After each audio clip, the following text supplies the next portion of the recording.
Hello everyone, I know you are watching this video to accompany your sleep, so, if you like this video don't forget to like, comment and subscribe. Also don't forget to tell me where you are from, and what time you watched this video.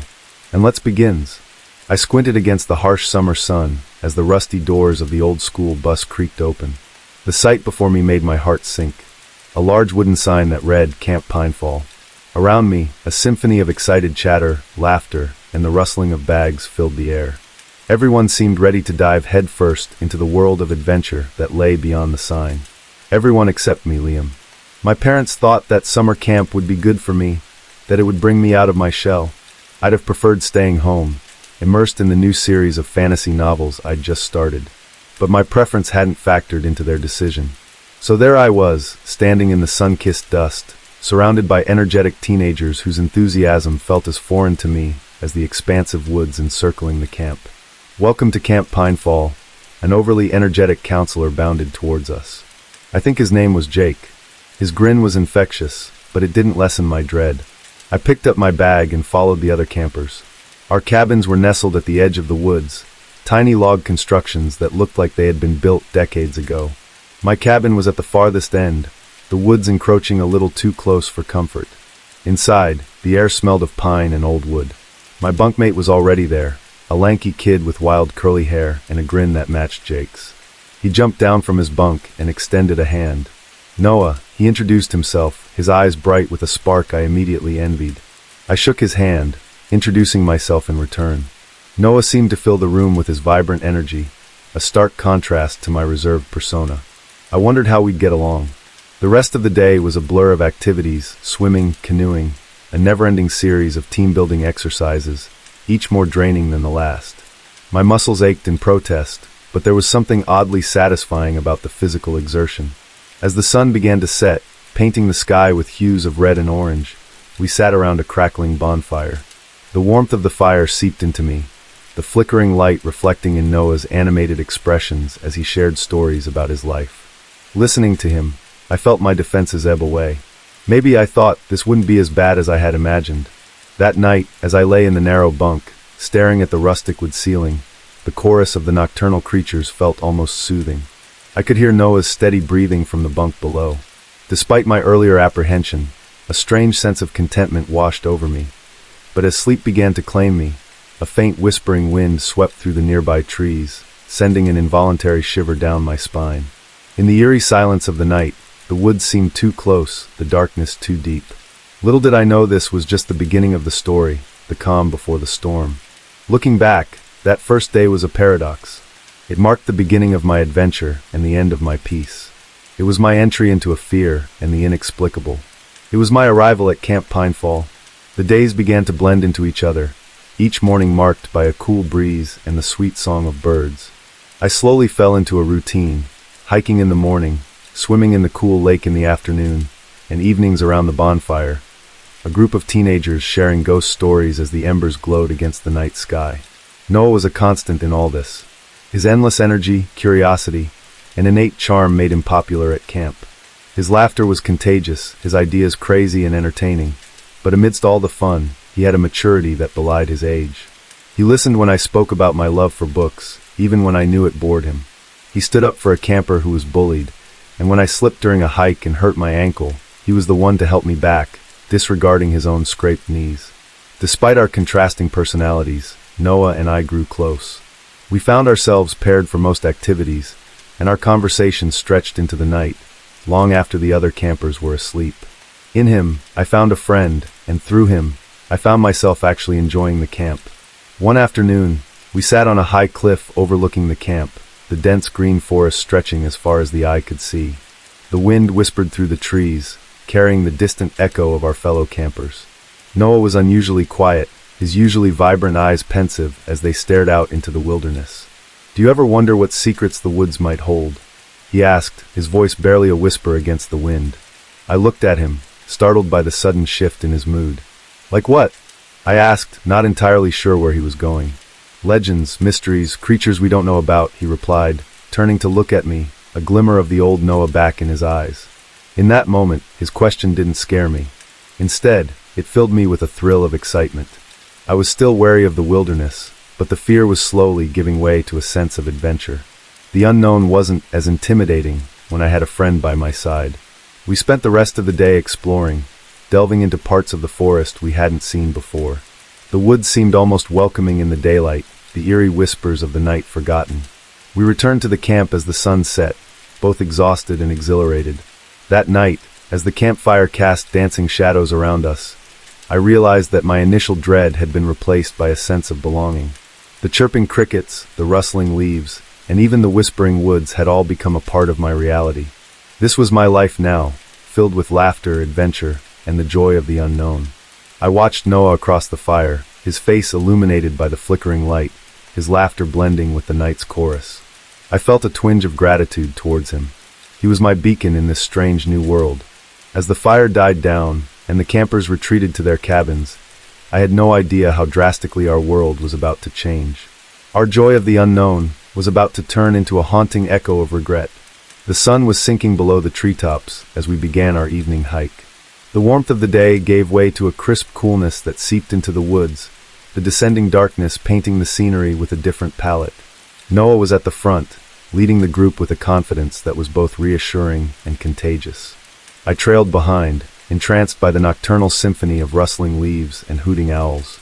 We ventured farther than we ever had, the path less defined and the trees growing denser.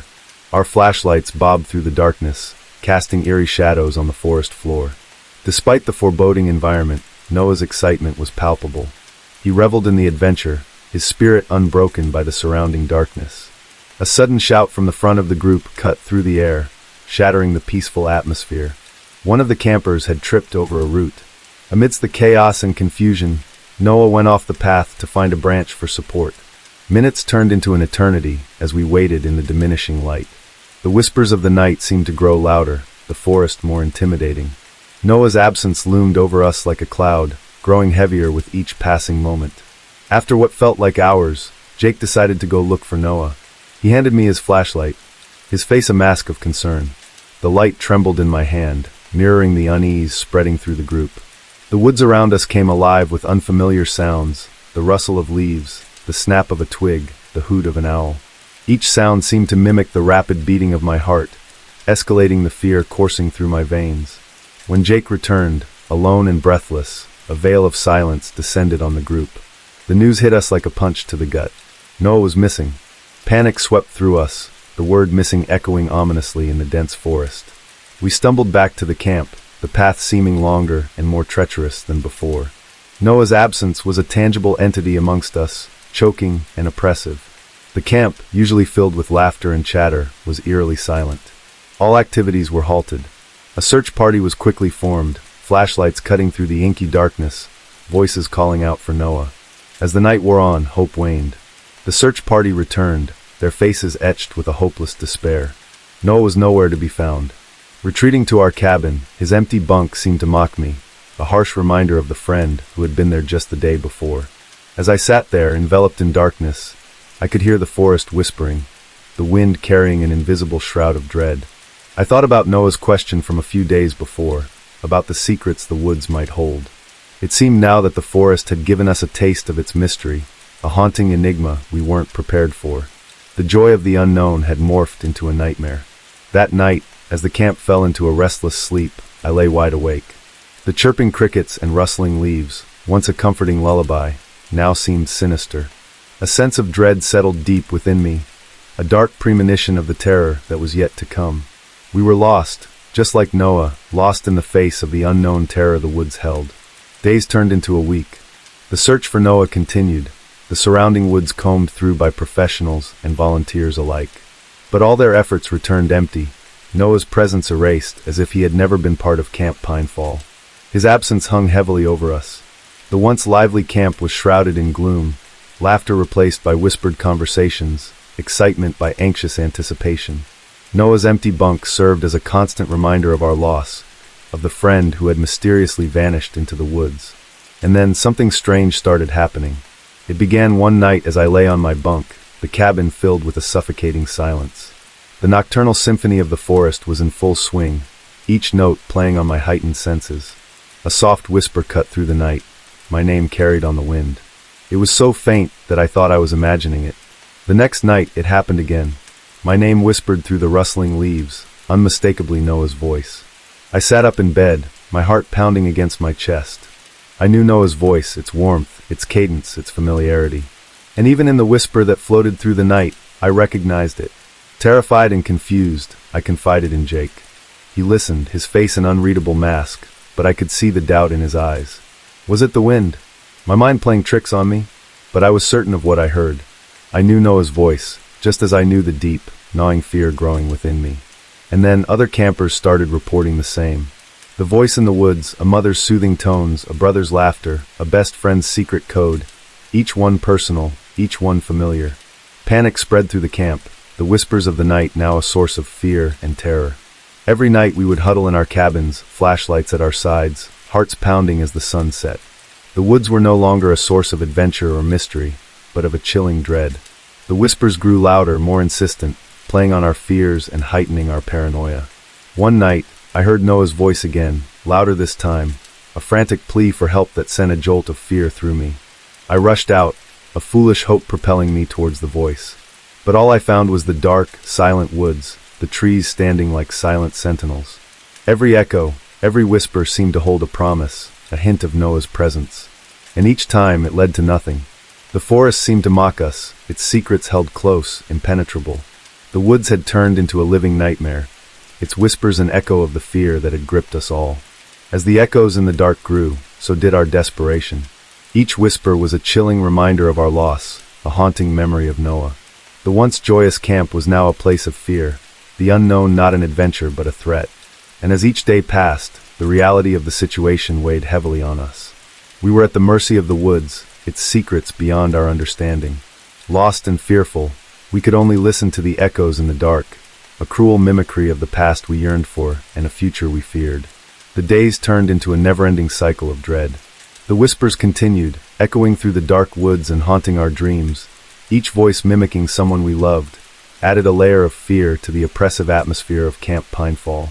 And yet, there was no sign of Noah. One morning, I decided to venture into the forest. The voice had driven me to the brink of madness, the tantalizing hint of Noah's presence pulling me towards the wilderness. With each step, I could feel the fear hanging in the air, the forest a silent testament to the terror it held. I walked aimlessly, my eyes scanning the undergrowth, my ears straining for any sound out of the ordinary. Every crackle of leaves, every rustle in the bushes sent a jolt of adrenaline through me. My heart pounded against my chest, the silence of the forest interrupted only by my ragged breathing. That's when I saw it. Nestled between two roots of a massive pine tree, almost hidden under a layer of fallen leaves, was Noah's hat. It was unmistakable. The faded red color, the frayed edges, the camp logo slightly smudged from use. It was a token of a life that now felt like a distant memory. I picked it up, the fabric feeling oddly cold against my skin. An image flashed through my mind. Noah, his face lit up by the bonfire, the hat perched atop his curls. A sharp pang of loss hit me, tears welling up in my eyes. I clung to the hat, my mind racing. This was a clue, a sign of Noah's presence, but it also raised a myriad of questions. How did it end up here? Why hadn't the search parties found it? Was Noah nearby, watching me? The silence of the forest seemed to press on me, every shadow of potential danger. I rushed back to the camp, the hat clutched in my trembling hands. As I showed it to Jake and the others, I saw a flicker of hope in their eyes. The hat represented Noah, our missing friend, a tangible proof that he had been real, that he was still out there somewhere. But the hat was all we had. There were no footprints, no signs of struggle, no indications of where Noah might have gone. It was as if the forest had swallowed him whole, leaving behind only a haunting echo of his voice and a forgotten hat. The discovery of the hat sent a wave of despair through the camp. We clung to each other, sharing our fears and hopes, our stories of Noah. The hat became a symbol of our loss, a haunting reminder of our friend who had vanished without a trace. As I lay on my bunk that night, Noah's hat by my side, the whispers began again, but this time they sounded different. They were softer, sadder, almost as if the forest was mourning with us. I clutched the hat tighter, my mind filled with images of Noah, his laughter, his spirit, his voice. The hat was all I had left of my friend, a haunting memento of a joyous past and a terrifying present. As the night deepened, so did the mystery of the woods, its whispers a chilling serenade to the friend we had lost. The discovery of Noah's hat did little to ease our fears. Instead, it only served to deepen the mystery. The nights were long and filled with terror as the phantom voices continued to call out to us. Days turned into a haze of worry and trepidation, each sunrise a cruel reminder of Noah's absence. I found myself drawn to the woods, the place that had stolen Noah from us. I wandered through the trees, Noah's hat clutched tightly in my hands. Each whisper of the wind, each rustle of the leaves felt like a mockery. One day I ventured deeper into the woods than I ever had before. The trees stood tall around me, their canopies a jigsaw puzzle against the sky. The shadows lengthened, the light playing tricks on my senses. The forest seemed to close in around me, its silence deafening, and then I heard it. Noah's voice, clear, urgent. It echoed around me, bouncing off the trees. Help! It sent shivers down my spine, my heart pounded in my chest, the plea resonating in my ears. I spun around trying to locate the source, but the voice seemed to come from all directions, disorienting me. Frantic, I started to run, following the echoes of Noah's voice. The ground was uneven, littered with fallen leaves and branches. My breaths came out ragged, my pulse hammering in my ears. Suddenly the ground beneath me gave way. I tumbled down, a scream ripping from my throat. I crashed onto a hard surface, pain radiating through my body. As I lay there gasping for breath, I realized I had fallen into a concealed pit, the walls steep and impossible to climb. I was trapped. Fear gripped me, curling around my heart like a cold, relentless vice. I shouted for help, my voice bouncing off the pit's walls, disappearing into the empty forest above. My calls echoed unanswered, the forest indifferent to my plight. I felt a despair I had never known, a helplessness that chilled me to the bone. The day slowly faded into night, the pit turning into an abyss of darkness. Every sound was amplified, the scurrying of unseen creatures, the soft thud of falling leaves, the ghostly whispers of the wind. I was alone, trapped in the heart of the forest, my only companion the echoes of Noah's voice. In the stifling darkness, I clung to Noah's hat, my mind oscillating between panic and a grim determination. If Noah was out there, I had to survive. I had to find him. I promised myself that I wouldn't let the forest win. I wouldn't let it steal another friend. As I stared up at the sliver of night sky visible from the pit, my mind wandered back to the carefree days at camp, to the laughter and adventures, to the friend who was now a haunting echo in the woods. I missed Noah. I missed the life we had before this nightmare began. That night, the forest felt more alive than ever, its whispers a chilling lullaby as I slipped into an uneasy sleep. The pit was a prison, the woods my jailer. I was trapped in the belly of the beast, thrown into the abyss that had swallowed Noah. And as the reality of my situation sunk in, the whispers of the forest morphed into a terrifying symphony of our shared fate. I awoke to the cold dawn, my body stiff and sore. The pit seemed even more ominous in the gray light, a stark reminder of my predicament. The hours stretched on, each passing moment feeding my desperation. My throat was parched, my stomach grumbled, and my mind was plagued by fear. Despite it all, I couldn't let myself give in to despair. I needed to survive. I needed to find Noah.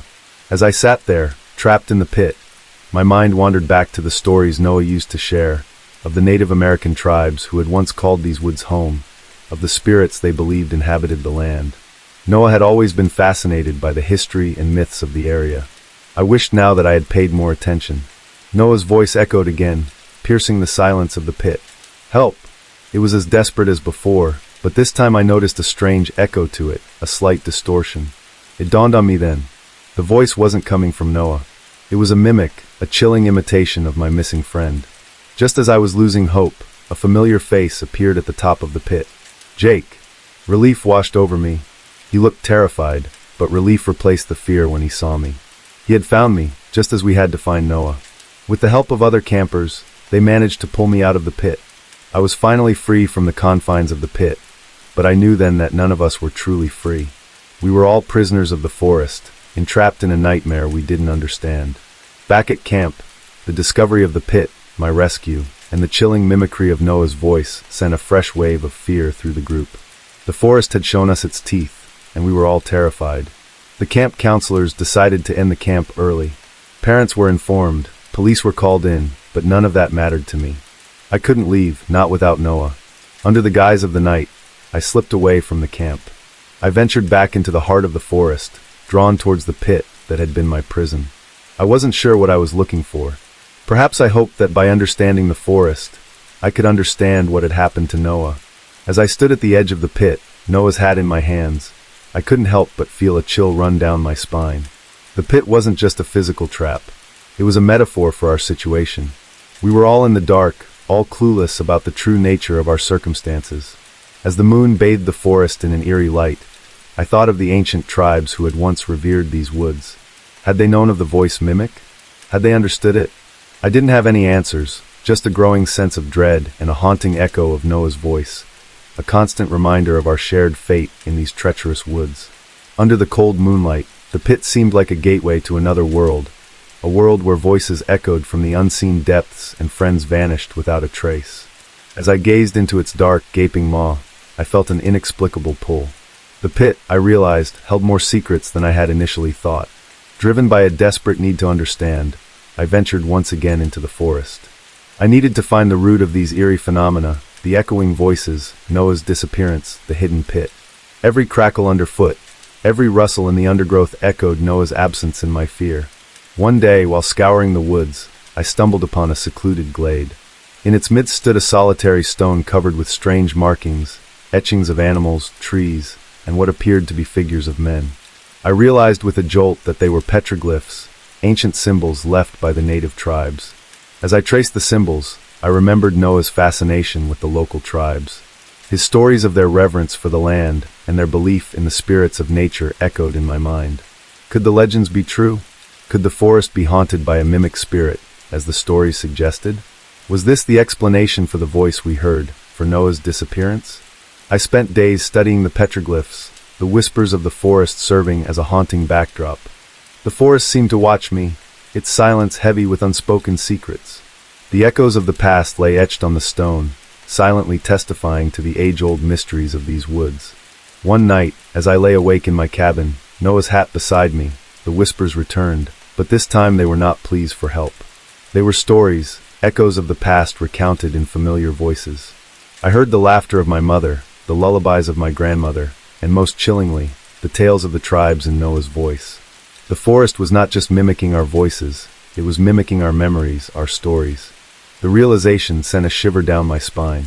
The forest was alive, in a way we didn't understand, in a way that was beyond our comprehension.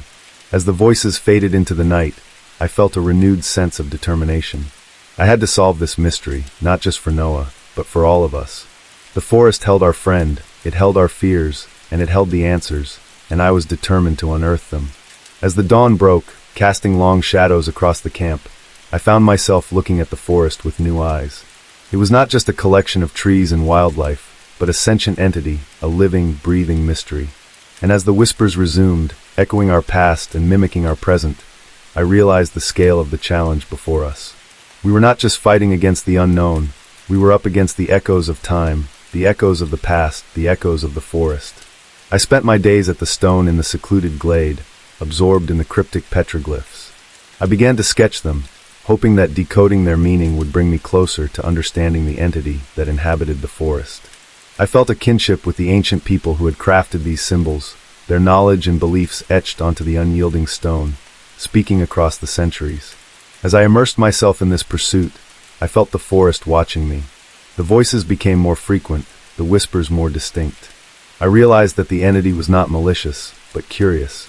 It echoed our voices, our memories, as a means to understand us. It was a sentient presence woven into the fabric of the forest, seeking connection.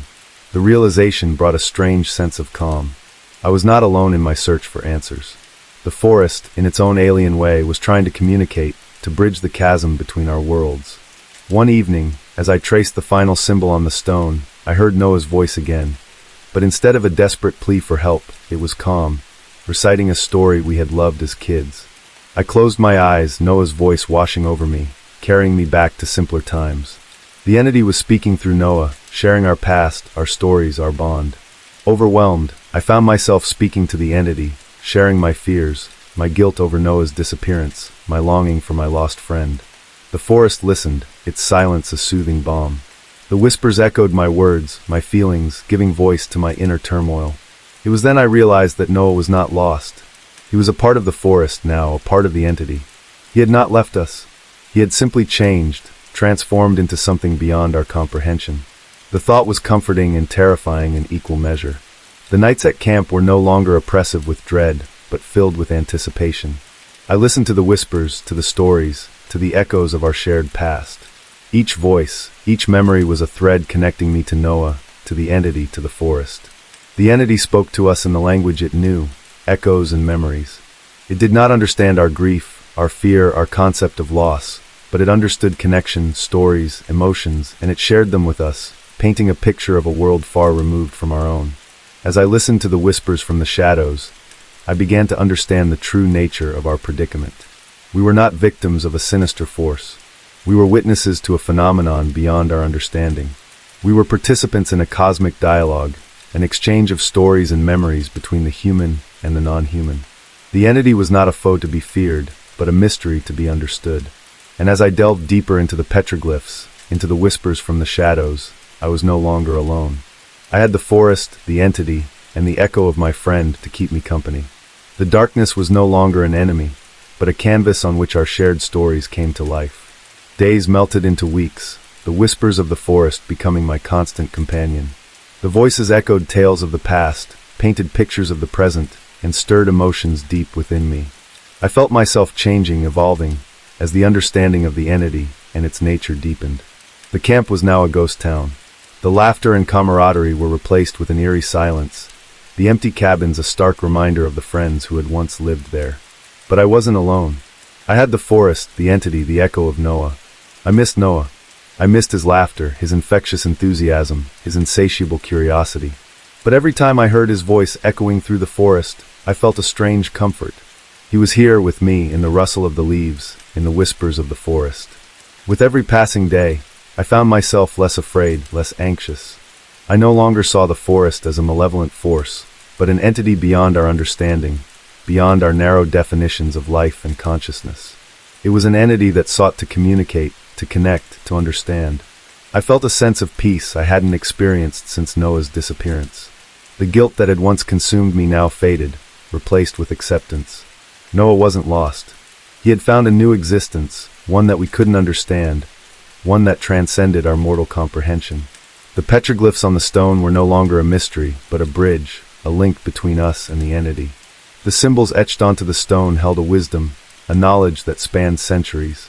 The entity had been here long before us, witnessing the rise and fall of civilizations, the ebb and flow of life. As I spent my days deciphering the symbols, listening to the whispers, I realized that I was part of something much larger, much grander than my own existence. We were all part of this cosmic dialogue, part of a story that the forest was telling, a story that Noah was now a part of. The acceptance came with a newfound courage. I knew I had to share this with others, with the world. We had to understand, to listen, to learn. The entity was not a monster lurking in the shadows. It was a mirror reflecting our fears, our stories, our voices. As the days turned into nights, I penned down my experiences, my understanding, my journey. I wrote about Noah, about the whispers, about the entity. I wrote about the fear, the dread, and the eventual acceptance. It was not a story of a summer camp gone wrong. It was a story of understanding, of acceptance, of connection. It was a story that needed to be told, that deserved to be heard. As I penned down the last words, I felt a sense of accomplishment, a sense of closure. I was ready to leave the camp, to return to the world I had left behind. But I wasn't the same person anymore. I had changed, grown, evolved. I carried with me the echoes of the forest, the echo of Noah. And as I prepared to leave, the whispers of the forest bid me farewell, a gentle breeze rustling the leaves, a soft echo resonating in the air, a goodbye from Noah, from the forest, from the entity. My journey back to the town was filled with mixed emotions. I was leaving behind the forest that had been my home, my sanctuary, my prison, and my teacher. I carried with me the stories, the whispers, the echo of my friend, and the wisdom of the ancient tribes. When I reached the town, I was met with a mixture of relief and disbelief. The news of my survival spread quickly, bringing a wave of shock and joy to the townsfolk. But when I shared my experiences, my understanding of the forest and the entity, I was met with skepticism and fear. The police, the townsfolk, my family, they all wanted answers, a rational explanation, a villain to blame. But how could I explain something so alien, so outside our realm of understanding? How could I convince them that the forest wasn't haunted, but inhabited by an entity beyond our comprehension. Every attempt to explain was met with resistance. Every mention of the entity dismissed as hallucinations or trauma-induced delusions. But I stood my ground. I knew what I had experienced, what I had understood. The night after my return, I found myself standing on the edge of the forest, looking at the familiar landscape under the moonlight. It was then that I heard it, the echo of the forest, the whisper in the wind, the voice of my friend. It filled me with a profound sense of calm, of connection. I knew then that Noah was still with us, in the rustle of the leaves, in the whispers of the forest, in the echoes of our shared past. And with that understanding came a newfound resolve. I spent the following days in the town, tirelessly advocating for the forest, sharing my experiences, fighting against the fear and skepticism. I faced opposition, ridicule, even threats, but I remained undeterred. This was bigger than me, bigger than all of us. This was about understanding, about coexisting, about listening to the echoes of the forest. But the more I pushed, the more resistance I faced. I was labeled an outcast, a madman, a traitor. I was ostracized, alienated, shunned. But I wasn't alone. I had the forest. I had the entity. I had the echo of Noah. As the days passed, I found solace in the whispers of the forest. Every visit to the edge of the woods brought me closer to the entity, closer to Noah. It was a bond that transcended our mortal understanding, a connection that was born in the heart of the forest and echoed in the winds of time.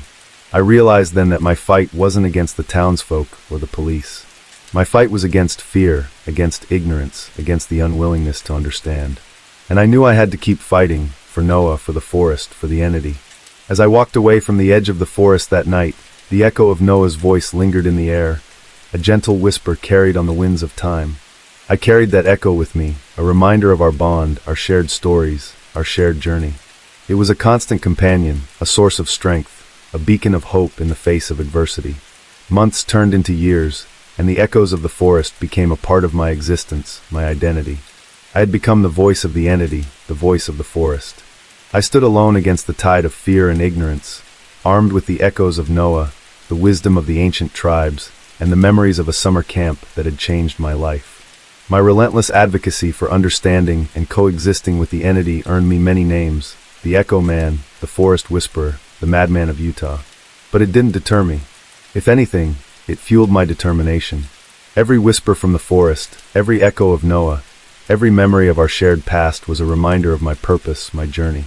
I wrote about my experiences, about the entity, about the forest, about Noah. I documented everything: the petroglyphs, the voices, the mimicry, the disappearance. I put my experiences, my understanding, my journey into words, into stories, into echoes of time. But the world wasn't ready for my story, for our story. It was dismissed as a figment of my imagination, a byproduct of trauma and isolation. My manuscript was rejected, ridiculed, forgotten. But I didn't lose hope. I continued to write, to document, to understand. Years later, on a quiet evening, as I sat on the edge of the forest, I heard it again, the echo of Noah, the whisper of the forest. It was as clear, as familiar, as haunting as the first time. It filled me with a sense of peace, of connection, of acceptance. In the echo, I heard our shared past, our shared stories. I heard the wisdom of the ancient tribes, the curiosity of my friend, the stories of the forest. I heard the voice of the entity, the voice of understanding, of coexisting, of accepting. I realized then that the success of my journey, my advocacy, didn't lie in the acceptance of the world, but in the echoes of the forest, in the whispers of the entity, in the voice of my friend. I had understood, accepted, and coexisted with a consciousness beyond our mortal comprehension, and that was a victory, a triumph, an accomplishment. I spent the rest of my days living on the edge of the forest, listening to the whispers, understanding the echoes, writing about the entity. The world moved on, forgetting about the summer camp, about the disappearance, about me. But I wasn't forgotten. I was remembered in the heart of the forest, in the echoes of time. As I write these last words, I can hear it, the echo of the forest, the whisper of the wind, the voice of my friend. I am an echo of the past, an echo of the future, an echo of time. I am a part of the forest, a part of the entity, a part of Noah. My story doesn't have a happy ending, but it doesn't have a sad ending either. It's a story of understanding, of acceptance, of coexistence. It's a story of echoes and whispers, of voices and memories, of time and consciousness. And as I close this chapter, I know that the echoes will continue, the whispers will persist, the forest will speak, because we are all echoes, echoes in the heart of the forest, echoes in the winds of time. From the moment our old bus trundled down the dusty road leading to Camp Echo, my heart was alight with anticipation. Alex, Mindy, Noah, and I exchanged excited glances. Summer stretched before us, a seemingly endless expanse of fun, freedom, and friendship. Little did we know how drastically it would change. The camp was nestled amidst sprawling woods, a charming patchwork of cabins and clearings. Our home for the summer was Cabin 4. Simple and rustic, it had a welcoming warmth about it. We threw our bags into a corner and claimed our bunks. Alex chose the one by the window, always wanting to be closer to the action. Mindy, Noah, and I took the others. Our first day was everything we'd hoped for. Activities filled the hours, canoeing on the lake, learning to tie knots, attempting to scale the climbing wall. Laughter echoed around the camp as we moved from one activity to another. We felt invincible, soaking up every bit of joy and thrill that the camp had to offer. As evening fell, we gathered around a large bonfire. Stories were shared, marshmallows were toasted, and campfire songs filled the air. The counselors told ghost stories that sent delicious shivers down our spines, but we dismissed them as nothing more than fun campfire tales. Camp Echo was our haven, and nothing could rob us of our joy. Retiring to Cabin 4 later that night, our hearts were full of the day's adventures. We talked late into the night, recounting the day's highlights and making plans for the rest of the summer. However, as the night deepened, so did the silence outside. The happy chatter gradually wound down, replaced by the soft nocturnal chorus of the woods. It must have been around midnight when I first heard it, a sound that didn't belong to the woods. A soft whisper, like leaves rustling, and a faint scratch on the cabin door. It was distant, barely discernible over the night's natural symphony, but it was there. My heart skipped a beat, but I shook off the feeling, convincing myself it was just a critter. Alex was the first to notice my discomfort. "You all right, Jamie?" he asked, his voice a sleepy murmur from the top bunk. "Yeah," I replied, forcing a laugh. "Just a squirrel or something at the door." Alex chuckled and Mindy and Noah joined in. Their laughter was a comforting sound in the otherwise silent cabin. We all settled back into our beds, the rustling outside ignored for the moment. Our dreams that night were filled with the thrill of the day's fun, not yet shadowed by the unknown that awaited us. As I drifted off to sleep, the soft whispers of the night and the barely their scratches at our cabin door intermingled with my thoughts. I convinced myself it was nothing more than the harmless sounds of nature, but as the days would prove, it was the beginning of something far more disturbing, something that would transform our idyllic summer into an unforgettable nightmare. But that night, blissfully unaware, we slept on. After the initial thrill of arrival faded, the routines of camp life set in. Each day was a carousel of activity, archery lessons, orienteering, even building our own rafts. It was idyllic, the epitome of the perfect summer. But the nights began to shift in tone, their peace replaced with an undercurrent of unease.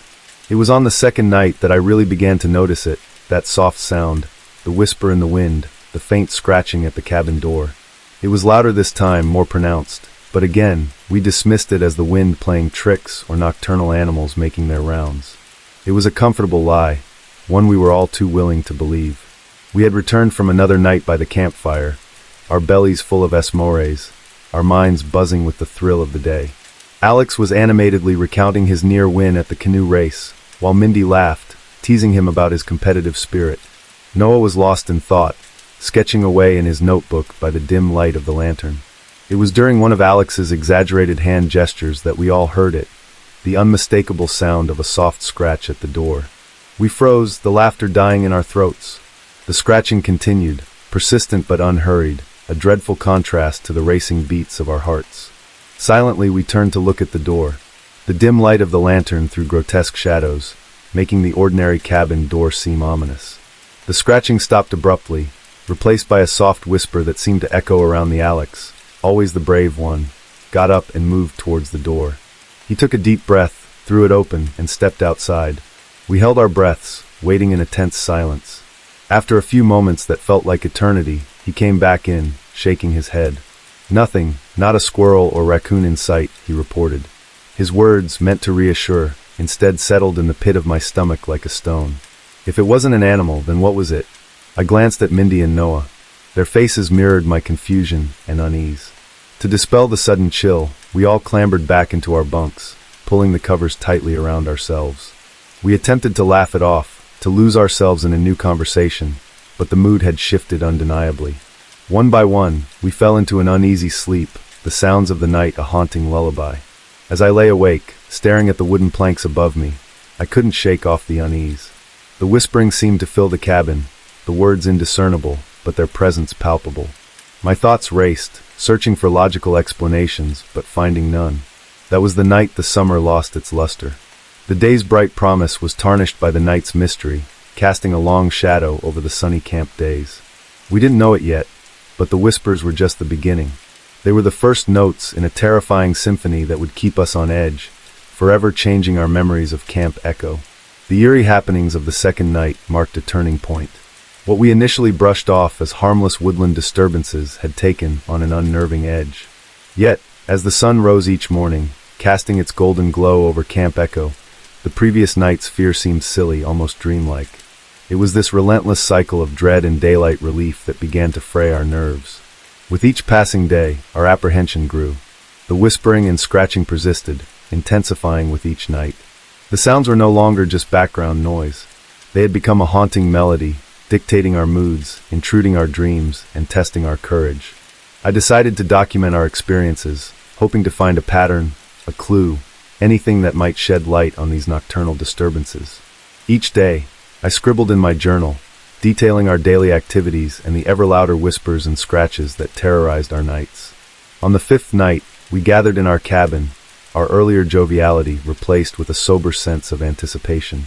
We listened as the night fell, the natural sounds of the woods slowly merging into the chilling whispers and scratches. The cabin, once a place of refuge, now felt like a cage, leaving us at the mercy of the invisible terror outside. "We have to do something," Alex finally said, breaking the stifling silence. His face was taut, mirroring the tension that hung in the air. "We can't just sit here listening to this thing, whatever it is." He was right. We couldn't let our summer be hijacked by fear. Gathering our flashlights and a bit of the bravado from our earlier days, we decided to investigate. We stepped outside, the cool night air brushing against our faces, carrying whispers of the ominous sounds. We searched around our cabin, probing the dark corners, expecting to find a reasonable explanation, but the woods remained cryptically silent, revealing nothing. We searched until the cold seeped through our clothes, until the flashlights flickered and our hopes withered. We found no traces of any animals, no visible damage to the cabin door, nothing that could explain the sounds. As we trudged back to our cabin, the dread felt heavier, pressing down on us like a physical weight. The woods behind us seemed to hum with an uncanny energy, as if mocking our failed attempt to unveil its secret. The rest of the night passed in a blur of restless sleep and fearful wakefulness. The whispers and scratching continued unabated, our unsuccessful investigation adding to their haunting allure. What was happening to our idyllic summer at Camp Echo? The camp's daylight charm was losing its sheen, slowly overshadowed by the terror of our nights. As we lived our days in feigned normalcy and nights in creeping fear, the line between reality and nightmare blurred. We had started this journey as carefree teenagers, eager for a summer of adventure and camaraderie, but as the echoes of the night grew louder, we found ourselves thrust into a terrifying unknown, our laughter fading into the chilling symphony of whispers and scratches. In the harsh light of day, Camp Echo returned to its picturesque charm. The unsettling sounds that echoed through the night seemed like a distant memory buried beneath the hum of daytime activities. We all clung to this illusion of safety, allowing the summer sun to wash away the fears of the previous night. Mindy, Alex, Noah, and I tried to throw ourselves into the camp activities. We learned to shoot arrows at the archery range, our faces grimly focused, as if hitting the bullseye would somehow chase away the night's terrors. We swam in the lake, letting the cool water cleanse not just our skin, but also our anxiety-ridden minds. We climbed the towering trees, challenging ourselves to scale new heights. Yet, the thrill of the climb was marred by the unsettling knowledge that the same woods cloaked our nocturnal tormentor. I found my gaze wandering into the depths of the forest, expecting the trees to give up their secrets. Despite the unnerving thoughts that loomed in the back of our minds, we managed to snatch moments of genuine happiness. We laughed at Alex's jokes, sketched with Noah, helped Mindy set up her outdoor cooking experiments. These were moments of respite, moments that reminded us of the summer we'd envisioned, of the friendships we cherished. But the fear was never truly gone. It lay dormant during the day, buried under the laughter and fun, only to awaken as the sun dipped below the horizon. We finally confided in the counselors about our nightly experiences. They listened, their faces etched with feigned concern that did little to comfort us.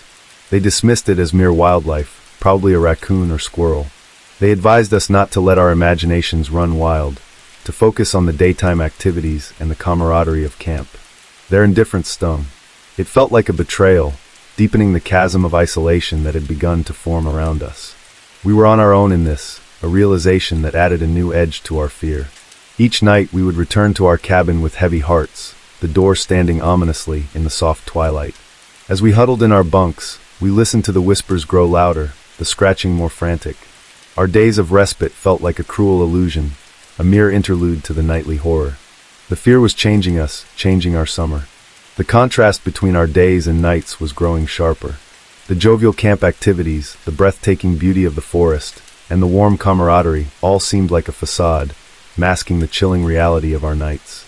We were living a surreal existence, caught between the bright, bustling days and the fear-infused, whisper-ridden nights at Camp Echo. Our fear was a living thing now, a sinister undercurrent that seeped into every aspect of our time at Camp Echo. The divide between our jovial days and the eerie nights was a stark reminder of the bizarre situation we found ourselves in. We had always been a close-knit group, but the unexplained phenomena seemed to be pulling us apart. Each of us was dealing with the terror in our own way. I documented everything meticulously in my journal, trying to decode the enigma that was our nightly visitor. Alex began to distance himself, his usual energy replaced by a grim determination to protect us all. Noah seemed lost in his thoughts, while Mindy's usual laughter had turned into a forced smile. The lack of sleep and constant dread began taking its toll on us. Dark circles under our eyes became a constant feature. Our conversations were filled with unease, and a shared fear lurked behind our forced smiles.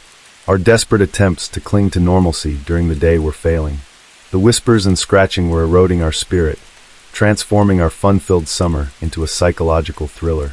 Despite the growing tension among us, we sought solace in our shared experiences.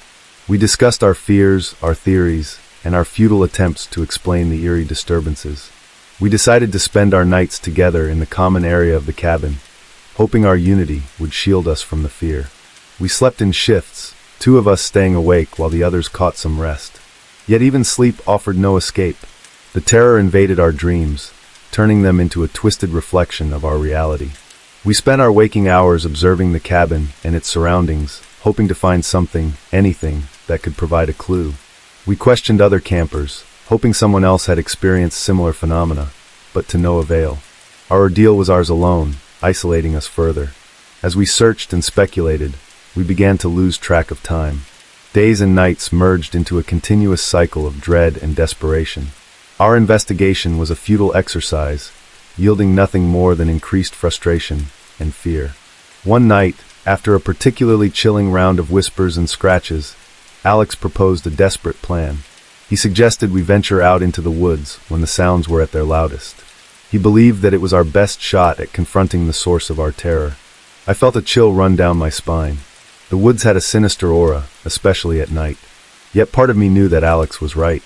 Our attempts to uncover the truth from the safety of our cabin had proven fruitless. Perhaps it was time to face our fear, to venture into the darkness. That night, as the familiar whispering began and the scratching echoed in our cabin, we braced ourselves. We were about to embark on a terrifying journey into the heart of the Camp Echo mystery. Unaware of what awaited us, we clung to our resolve. Our summer of joy was a distant memory, replaced by a haunting reality we were desperate to decipher. Equipped with flashlights, determination, and a mix of fear and curiosity, we set out into the woods, drawn by the sinister whispers and scratches. The night was alive with sounds, nocturnal creatures scurrying about, the wind rustling the leaves, but our focus was on the eerie melody that had haunted us for nights on end. The forest, which once held the promise of adventure, now echoed with unseen terror. The trees stood tall and menacing, casting long obscure shadows that danced in the beam of our flashlights. Every rustle, every distant hoot made our hearts race. We moved cautiously, our footsteps muffled by the thick carpet of leaves. As we delved deeper into the forest, the whispers seemed to grow louder, guiding our path. The scratching became more desperate, resonating with our own mounting anxiety. Suddenly Noah, who was leading the way, stopped. His flashlight had picked up something unusual, a clear path, barely noticeable, winding deeper into the forest. The whispers and scratching seemed to pulsate from this path, like a beacon in the eerie darkness. We exchanged glances, our apprehension mirrored in each other's faces. Alex squeezed my shoulder, his grip tight. "We can turn back if you want," he said, but I could see the determination in his eyes. We had come this far, there was no turning back, not now. We proceeded, the path winding its way through the dense trees, the ominous sounds leading us further into the forest. Suddenly, the path ended in a small clearing. In the middle of the clearing stood an old tree, its gnarled branches reaching towards the sky, standing eerily still despite the gentle breeze. The whispers and scratching sounds seemed to emanate from this tree. They were louder here, more coherent, as if we had intruded upon a ghostly conversation. As we approached the tree, a chill wind swept through the clearing. The whispers turned into an anguished wail that echoed through the night, causing us to clamp our hands over our ears. Then, as quickly as it had started, it ceased. The forest fell into an unsettling silence, the kind that amplifies the pounding of your heart and the ragged sound of your breathing. "Look," Mindy gasped, pointing at the tree trunk.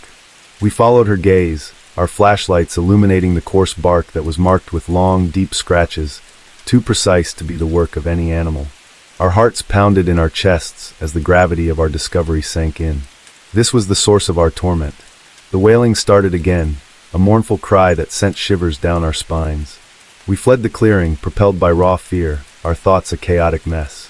The wails followed us, echoing through the forest, until we burst out onto the familiar grounds of Camp Echo. That night we huddled together in our cabin, too shaken to speak. We had come face to face with the terror of Camp Echo, but our quest for answers had only deepened the mystery. As I finally fell into an uneasy sleep, the image of the tree, with its haunting wails and ominous scratches, remained etched in my mind. Our summer camp had turned into a nightmare, and the night was far from over. In the cold light of dawn, the memory of our midnight excursion felt like a bad dream, but the fear was real and tangible. That morning, we gathered in the cabin, our uneaten breakfast forgotten, the horror of the previous night fresh in our minds. I pulled out my journal, flipping through the pages filled with our experiences. But this time, we weren't looking for a pattern in the strange occurrences. We were searching for a clue, something about the tree and strange sounds.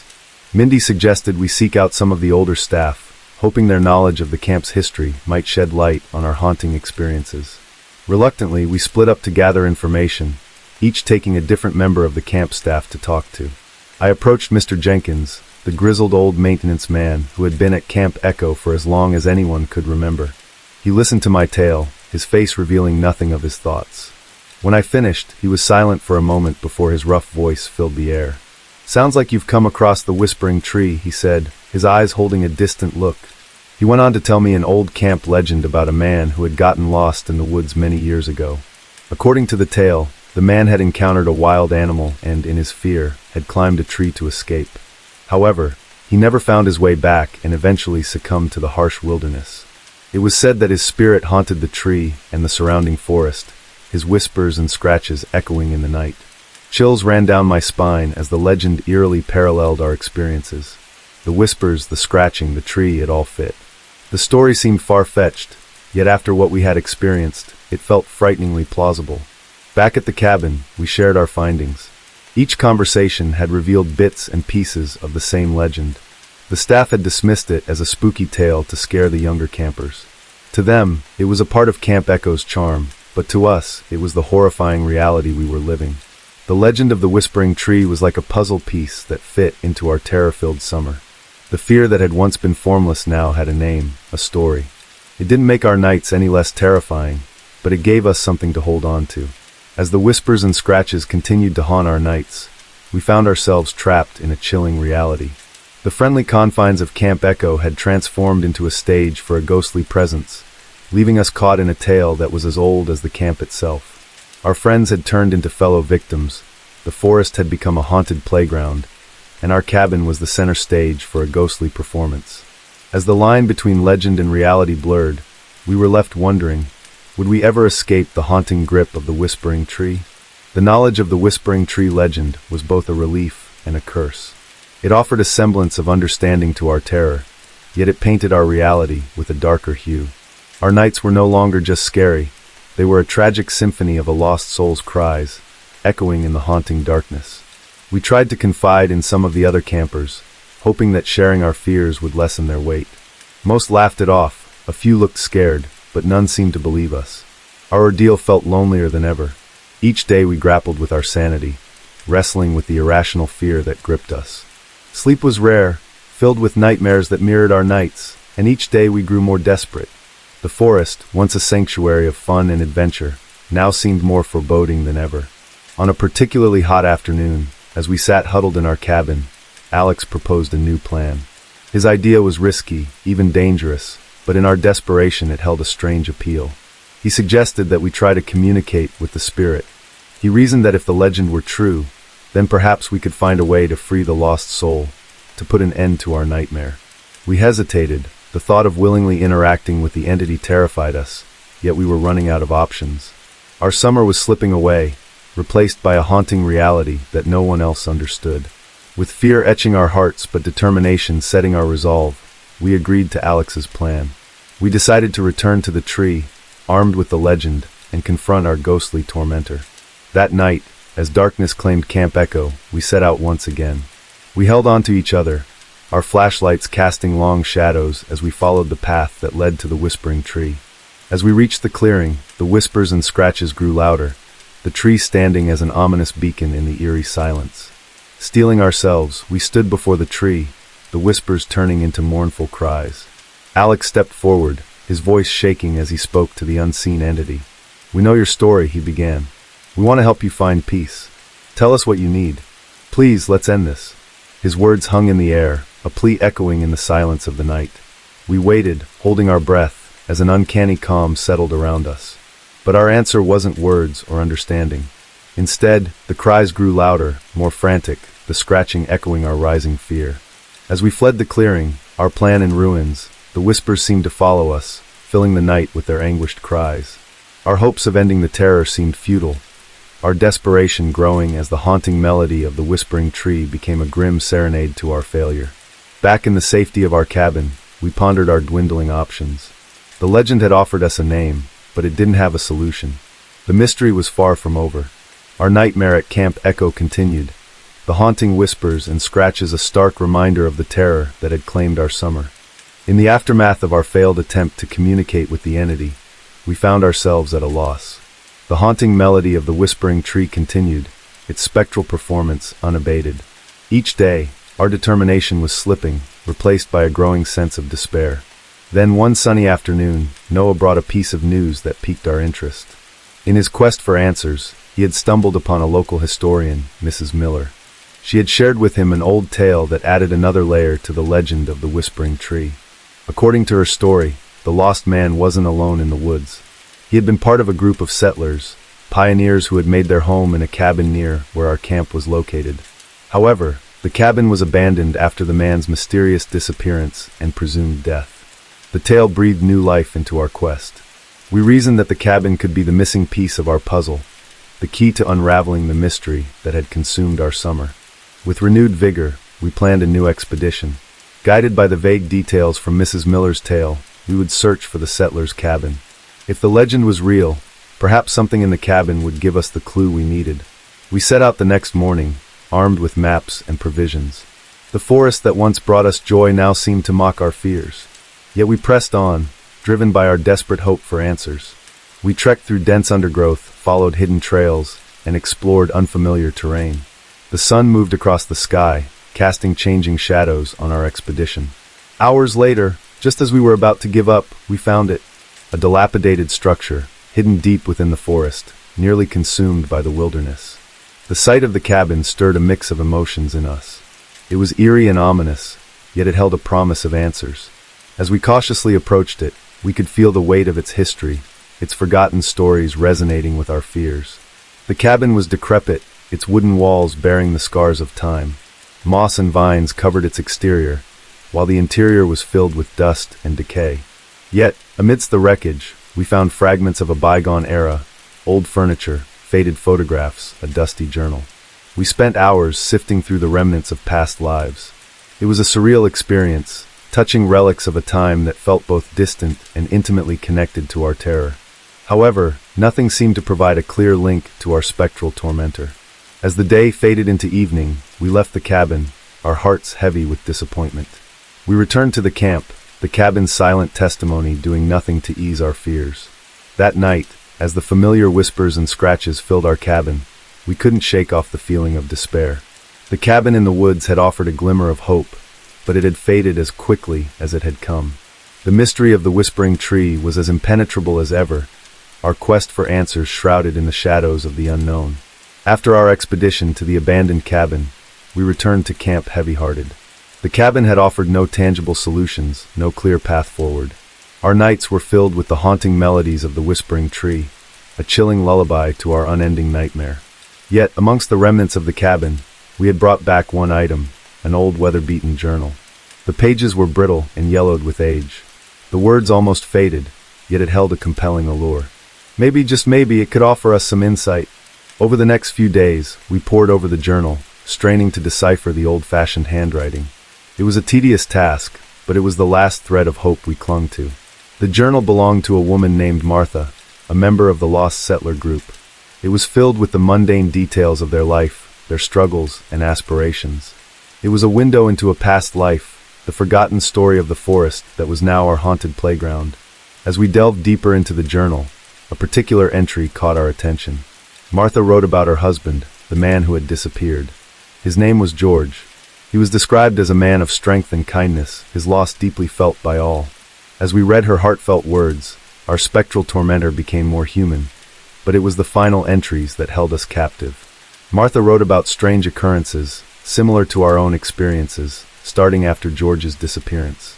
Whispers in the wind, unexplained scratches on their cabin door, and an overwhelming feeling of dread. It seemed the whispering tree's haunting began much earlier than we had thought. One entry stood out. It described a night when George's voice seemed to come from the woods, leading her to the tree we had come to fear. She wrote of seeing a figure, George's figure, disappearing into the woods. She tried to follow, but was lost in the darkness. The next morning, she found herself near the tree, a deep sense of sorrow enveloping her. The entry ended with a strange note. Martha wrote of her belief that George was trying to communicate with her, that he was lost and trying to find his way back. She believed the tree was a beacon, a link between their world and his. But what he wanted, or how to help him, was a mystery that remained unsolved as the entries abruptly stopped. Reading Martha's entries was a chilling experience. The parallels with our own encounters were uncanny. The whispering tree was not just a nameless horror. It was George lost and calling for help through the veil of death.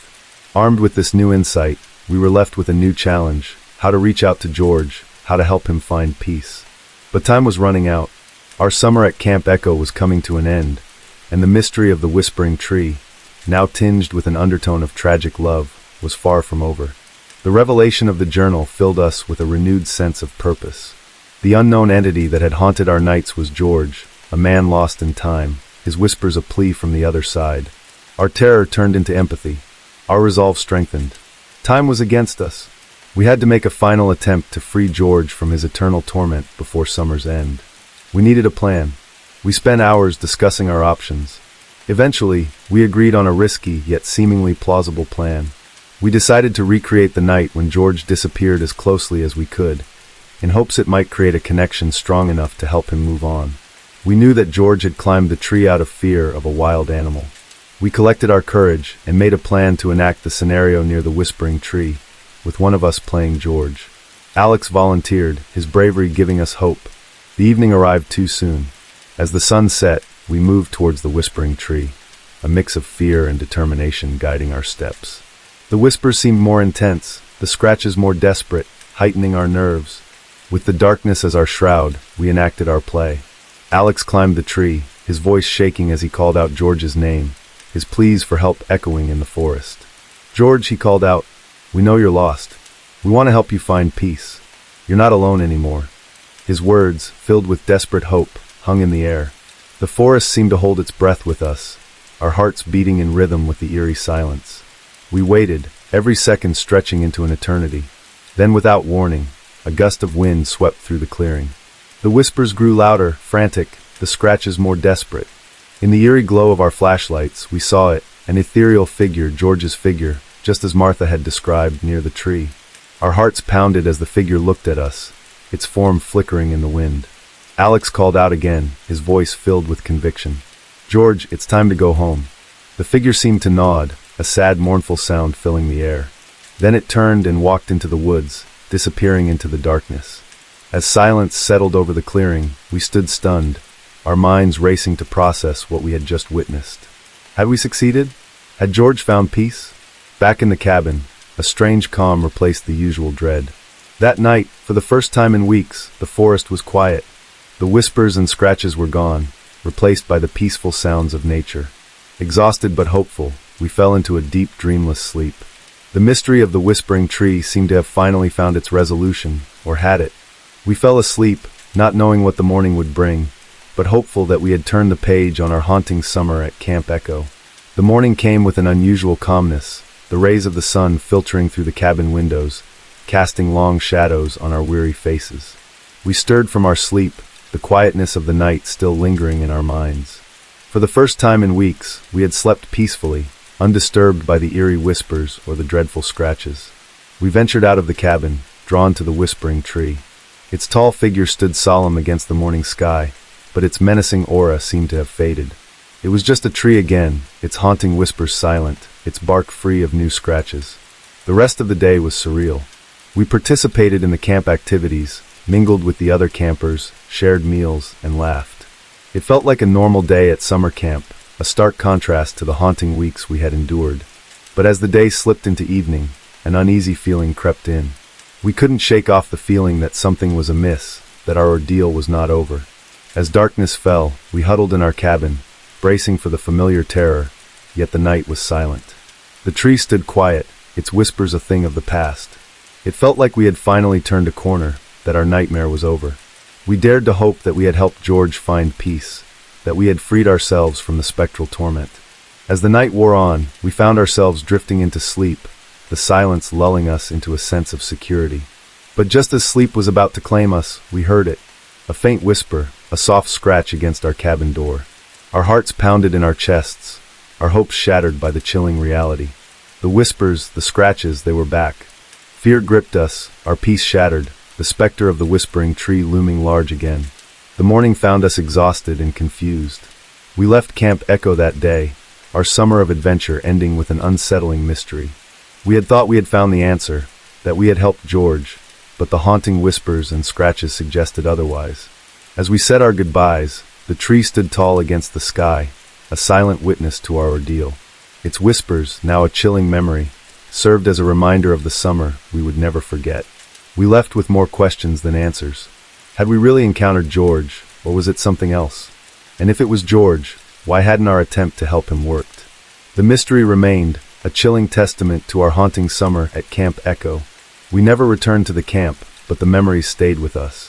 The whispers, the scratches, the figure disappearing into the woods, they became parts of our shared past, chilling stories we would recount in hushed tones. And so our story ended, not with a resolution, but with a lingering mystery. The tale of the whispering tree became our legacy, a haunting reminder of the summer, when our lives intertwined with a spectral presence, leaving us forever marked by our encounter with the unknown. Growing up in Arizona, myths and legends are a part of life. Native traditions, mystic places, vortexes, UFO abductions, and dozens of other stories of the unknown that I always found fascinating. I grew up spending a lot of time wandering around the desert and the mountains, hunting, camping, etc. So I felt very at home in the wilderness.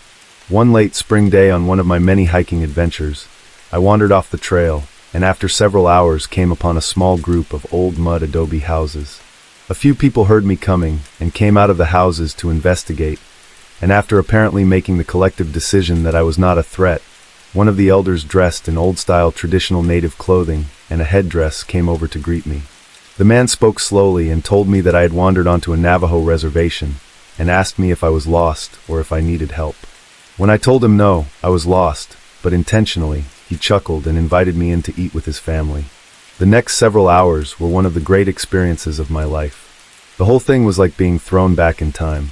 While we ate and talked, others from the surrounding houses began coming over to join us, and I got the feeling they didn't get many outside visitors. We shared stories for hours about life, family, their history in the area, and time spent in the wild, and the longer we talked, the more they opened up and the more interesting the elders' stories got. Throughout the time, there was one man who never spoke. He just sat out of the circle listening and watching me. At one point, I told them I did what I called my walkabouts every year around September, where I would go out by myself into the wilderness for 2 to 4 weeks at a time, and this got the attention of the one silent old man. When I finished, he came over to the circle around the fire, sat directly on the ground in front of me, and asked me to join him on the ground. He told me that years ago he used to do the same thing, and went on to tell me about the canyon he went to. He described it as a dangerous but magical place, and that I would see the world differently if I came back, if must be for dramatic effect. When he finished, he invited me over to his home. The house was small, and through an open door in the back room, I could see it was filled with various animal pelts, coyotes, and wolves mostly. He walked over and closed that door, then picked up and handed me an old map and some written directions that seemed like he had been holding on to them for a long time, and just walked away into that back room and closed the door behind him. It was late, and one of the families had invited me to stay the night, which I gladly did. The next morning, as I prepared to leave, one of the old women came over to me with something in her hands, handed me a talisman, and simply said, "Dip your bullets in the white ash at the hottest part of the fire," then just walked away. September came, and as I packed for my walkabout, I saw the talisman in a drawer, and something felt right about taking it with me. After a beautiful drive, I was very happy to find the Forest Service road marked on the old map. The entrance to the area was remote and overgrown, and tough to get to even in my Jeep, and took me much longer to get to than expected, so I decided to make camp and start the hike in the morning. After a few hours on a trail that looked like it had been forgotten, I came to a stream and the entrance to the secret valley. It was a narrow crack in the tall cliffs, with about 4 feet of water running gently through, but too narrow for a kayak or canoe. I hoisted my gear over my head and began to wade sideways through the chest-deep water. The crack in the cliff seemed to go on forever, but after almost 2 hours I came to the place where it opened up into a small lake in an incredible valley surrounded by tall rock faces. This may have been the most remote place I have ever been, in the sense that there was no sign that people had ever been there. No trash, no bullet casings, not even the evidence of campfires. My first night there was the quietest night I have ever spent in the wild. No birds, no frogs, not even crickets, but I didn't feel like I was alone there. In the morning after breakfast, I headed out on my first exploratory hike to explore my new home for the next couple of weeks. After being stalked by a mountain lion on a hike about 10 years ago, I make a point of now bringing a pistol with me when I'm out wilderness hiking. After some looking around, I found a narrow path that appeared to be a game trail that led up the side of one of the cliffs and towards what looked like caves from the canyon floor. I made my way up to them and came upon an entrance that was much larger than it appeared from below. I made some noise to alert any possible animals I was there and made my way inside. The cave was an expansive single chamber that went back a couple of 100 feet. As I walked, I inspected as much as I could see with my light, but there were no tracks of any kind in the dirt besides mine, so I decided I was alone in there and pushed on toward the rear of the cave. As I came around the last bend in the cave and approached the end, my headlamp panned across a large pile of bones, some animal, some human, and a very old-looking small candle sitting on a natural stone shelf. This is the first thing that has scared me in as long as I can remember, but focusing my wits, I remembered that there were no other tracks in the cave and figured it was all from a long time ago. I was still a little uneasy as I exited the cave and was ready to get back to camp. As I came out into the light, about 75 feet away, there was the largest wolf I have ever seen that looked like it was coming down from standing on its hind legs. It dropped down to all fours on a rock and just began staring at me, not growling or baring its teeth, just staring. I pulled my .45 and fired 2 shots to the side of it to scare it away, but it didn't even flinch. Not only have I never seen a wolf in this part of northern Arizona, but I have never seen a wild animal that did not at least flinch at the sound of a gunshot. We both stood there staring at each other for a moment. I turned and set my backpack down to grab my binoculars and get a little closer look, but when I turned back, the wolf was gone. I made my way cautiously down the path back toward camp.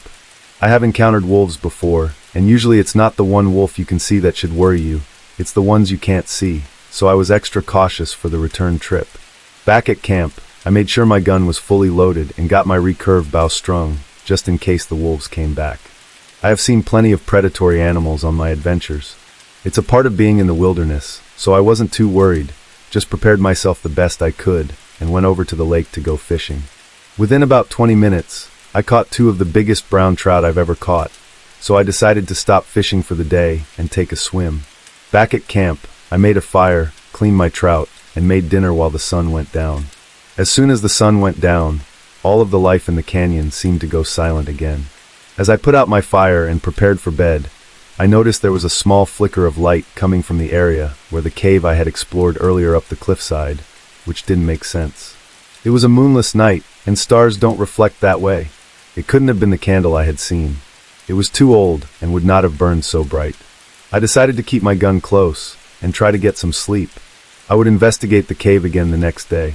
When I woke at sunrise, there was a haze along the ground throughout the whole canyon floor, but as the sun rose, it disappeared quickly and the area came back to life. I made my breakfast, gathered my gun and bow, and headed back up toward the cave.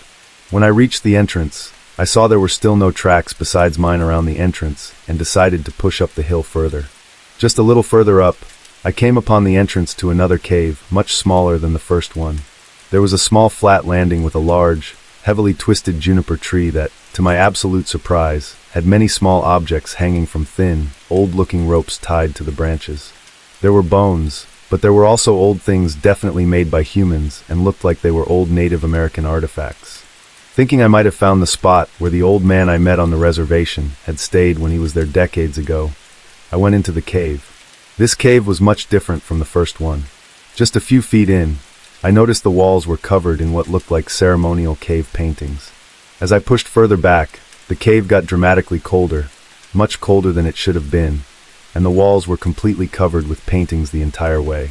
When I reached the back of the cave, I was not prepared for what I saw. There was what looked like an old altar made of wood and bones. As I looked around, I saw that a little before the back of the cave, there was another shaft in the ceiling that went up, and on a ledge about 25 feet up sat the small figure of what appeared to be a woman. She was small and pale, with her face painted white, and wearing something like a crown made of woven branches with 2 small antlers at the front. I stopped and stared for a few minutes, and the figure did not move, so I assumed that it was mummified remains from a long time ago. Not wanting to disturb a burial site, I turned to walk back out of the cave, but I began to walk. I heard what sounded like a faint voice in an unknown ancient language. I instinctively looked back up towards the figure, but it was gone. I was immediately terrified and ran from the cave as fast as I could get out, but my headlamp flickered and died. I made my way out, feeling along the wall to find my way, and the whole way I felt like there was something right behind me. When I saw the first light from the cave entrance, I began to sprint towards it. Just before I made it out, I looked back, and there was nothing, so I slowed down, but I could still hear the faint voice, and the volume never changed. When I got outside, all the bones and artifacts hanging from the tree were gone. I ran down the path as fast as I could, headed back to my campsite by the lake. Just as I reached the floor of the canyon, I noticed the large wolf at the tree line to my left, but this time it stayed standing upright on its hind legs. I stopped running, hoping to not initiate its predatory response to chase me, and again it just stood there staring at me. I reached my campsite safely and immediately began packing up. It was too late in the day to make it out before dark, and I did not want to make the hike out at night with all that was going on. I moved my tent so it would back up to the canyon wall by the crack in the cliffside, so I didn't have to worry about anything sneaking up behind me. I built my fire much larger and knew I wasn't going to get any sleep that night. Just as the sun was going down, I began to hear noises coming from the trees, and I felt like I was being hunted. Finally, in the last light of day, I saw the wolf slowly walking around by where the path led out of the trees, and it began to slowly walk towards me. This time I drew my gun and fired toward the creature intending to hit it, and while I saw a .45 will at least slow down anything I've ever encountered, but this giant wolf kept walking towards me like nothing had happened. I continued to fire at it until the inevitable click of an empty magazine. I reached down and fumbled around in my backpack looking for my other magazines to reload, and as I lifted it, the talisman the old woman gave me fell out onto the ground. I picked it up and put it around my neck and immediately remembered what she had told me. Dip your bullets in the white ash. I looked around but didn't see my backup magazines, so I grabbed my bow, pulled an arrow that was tipped with a hunting broadhead, and dipped it into the white ashes, drew, and fired. I hit the creature just in front of its right hip, and it let out a noise somewhere between a growl and a person screaming that made my blood curdle. I can hear that noise in my head to this day. It immediately turned and ran back to the trees, and in the flicker of the firelight, I saw the small woman with the antler crown standing there waiting for it. They both retreated into the trees, and for the rest of the night, I could hear the same faint voice I had heard in the cave. I spent the night outside of my tent, as awake as I have ever been, but no longer afraid, and at dawn finished packing up so I could get out of that canyon. The next spring, I went back to the small group of houses on the Navajo reservation I had found the year before.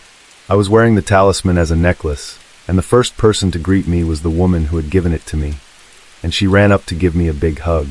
"You heard me," was all she said.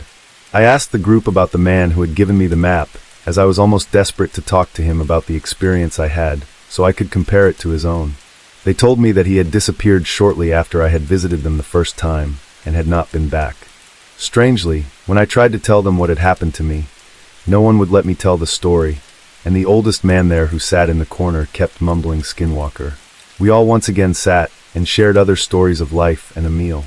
Before I left the next morning, I found the old woman who had given me the talisman and offered it back to her. She smiled and told me I had a good heart, then just closed my hands around it, telling me to keep it to watch over my next walkabout. I went back to that small village on the reservation several times over the next 10 years or so, till I moved to Oregon, but they never let me tell them what happened. I never went back to the canyon, and while curiosity sometimes gets the best of me, I don't think I ever will. Back in my 20s, I was what you might call an adventurer. About 10 years ago, give or take, something happened that changed that. I moved to the city, got a boring job in a boring apartment, and became decidedly averse to the outdoors. I haven't really told anyone about it in all that time, save my now wife, because, well, for one, they'd think I'm crazy, and for two, I don't want to think about it. I'm finally putting it here, though, because you all deserve to hear it. After all, you probably saved my life. At the time, I had just graduated college and moved from Texas to Alaska, out of a desire for, you guessed it, adventure. I had a job doing stuff I liked. It paid well and gave me enough vacation days to get out and do something really adventurous every once in a while. One thing I'd had on my bucket list since moving north was driving the Dalton Highway. For the unfamiliar, that's a highway that goes from Fairbanks to Prudhoe Bay on the Arctic Ocean. It's a 500-mile, 11-hour drive in the summer, but thanks to work realities, I wasn't able to get out there until early autumn. By early autumn, the snow had started, but the plows were still able to keep the highway pretty clear, and I was driving a '95 Toyota Land Cruiser kitted out for expeditions. I loved that thing. Besides that, I was an adventurer. I was prepared. I had camping gear, emergency gear, a satellite phone, plenty of food and water, enough jerry cans for the trip there and back, and Sam Colt's greatest invention in the center console, just in case. For the unfamiliar, that's the 1911. I was planning to make the trip in 2 days, sleeping in the back of the Land Cruiser halfway. I had enough blankets to keep warm, and I had a nice comfy space back there that I could fit in. I'd have to drive slower because of the snow. I wanted to enjoy the scenery, and the sun was setting pretty early by that time of year. I had a good start that day, and the driving was fine. By the time crap went down, it had been dark for about an hour, and I was getting into the foothills of the Brooks Range. That's good scenery, and also terrain I didn't want to be going through in the dark, so I was just about ready to pull over for the night when I saw caution flashers up ahead. For the unfamiliar, a hard rule for any Alaskan is that you always pull over when you see someone in distress on the side of a remote road like that, especially after the snow starts. If they aren't prepared for an emergency, there's a very good chance that you could save their life, so that's exactly what I did. I pulled over next to a Nissan SUV, not as nicely kitted out as mine, but not bad either. I figured they were doing the same thing I was. Small world. By the jack under one axle and the wheel sitting next to the car, they'd blown a tire. What I didn't see, though, were the people. I got out of my Land Cruiser, crunching down into the snow, and looked around. There aren't a ton of trees that far north, but there are quite a few patches of evergreens that, while not quite forests, can be pretty dark and thick on a snowy night. "Hey," I called, my voice going silent a few yards away, as sound does in snowy woods. "Y'all need help?" No answer. Complete silence, save the faint clicking over the flasher from inside their Nissan. I shouted again, "Anybody there? I've got tools." No answer. Silence. I considered myself a pretty brave person back then, but I'll admit that I was creeped out at this point. This vehicle definitely hadn't been here for all that long, but there was no one to be seen.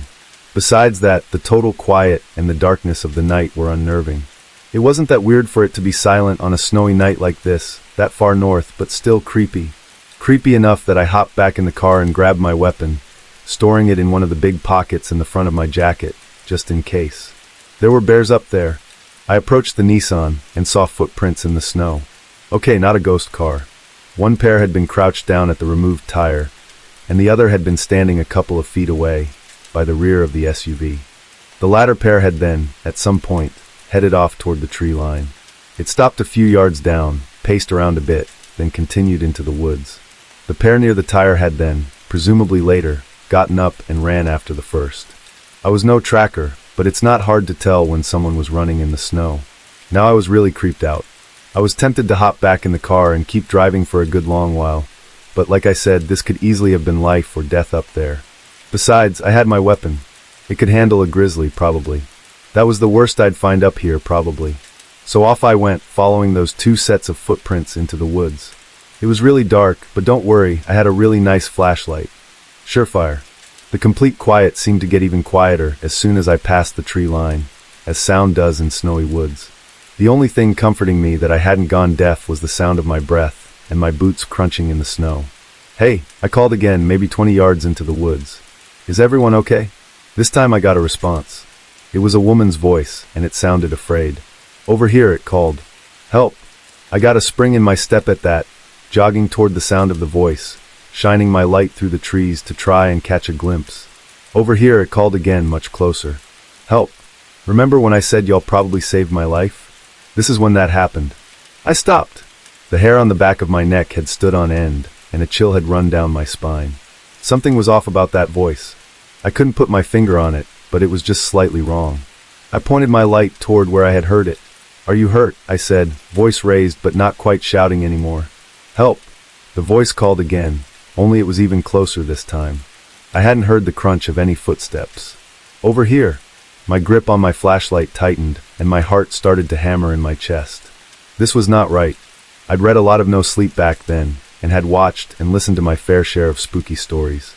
At the time, I didn't think any of this stuff was real, but what was happening to me felt way too familiar, and it was setting off alarm bells. Something about this exact situation was tugging at the back of my mind as something I should be terrified of. I tried one more time. What's your name? I asked cautiously. Help! The voice called, and it couldn't have been more than a few yards off. That was enough for me to swap my light to my left hand and bring out the Colt with my right. I pointed both in the direction of that voice and finally caught a glimpse of something besides trees. Off in the distance, barely visible, I could see a bundle of something laying in the snow.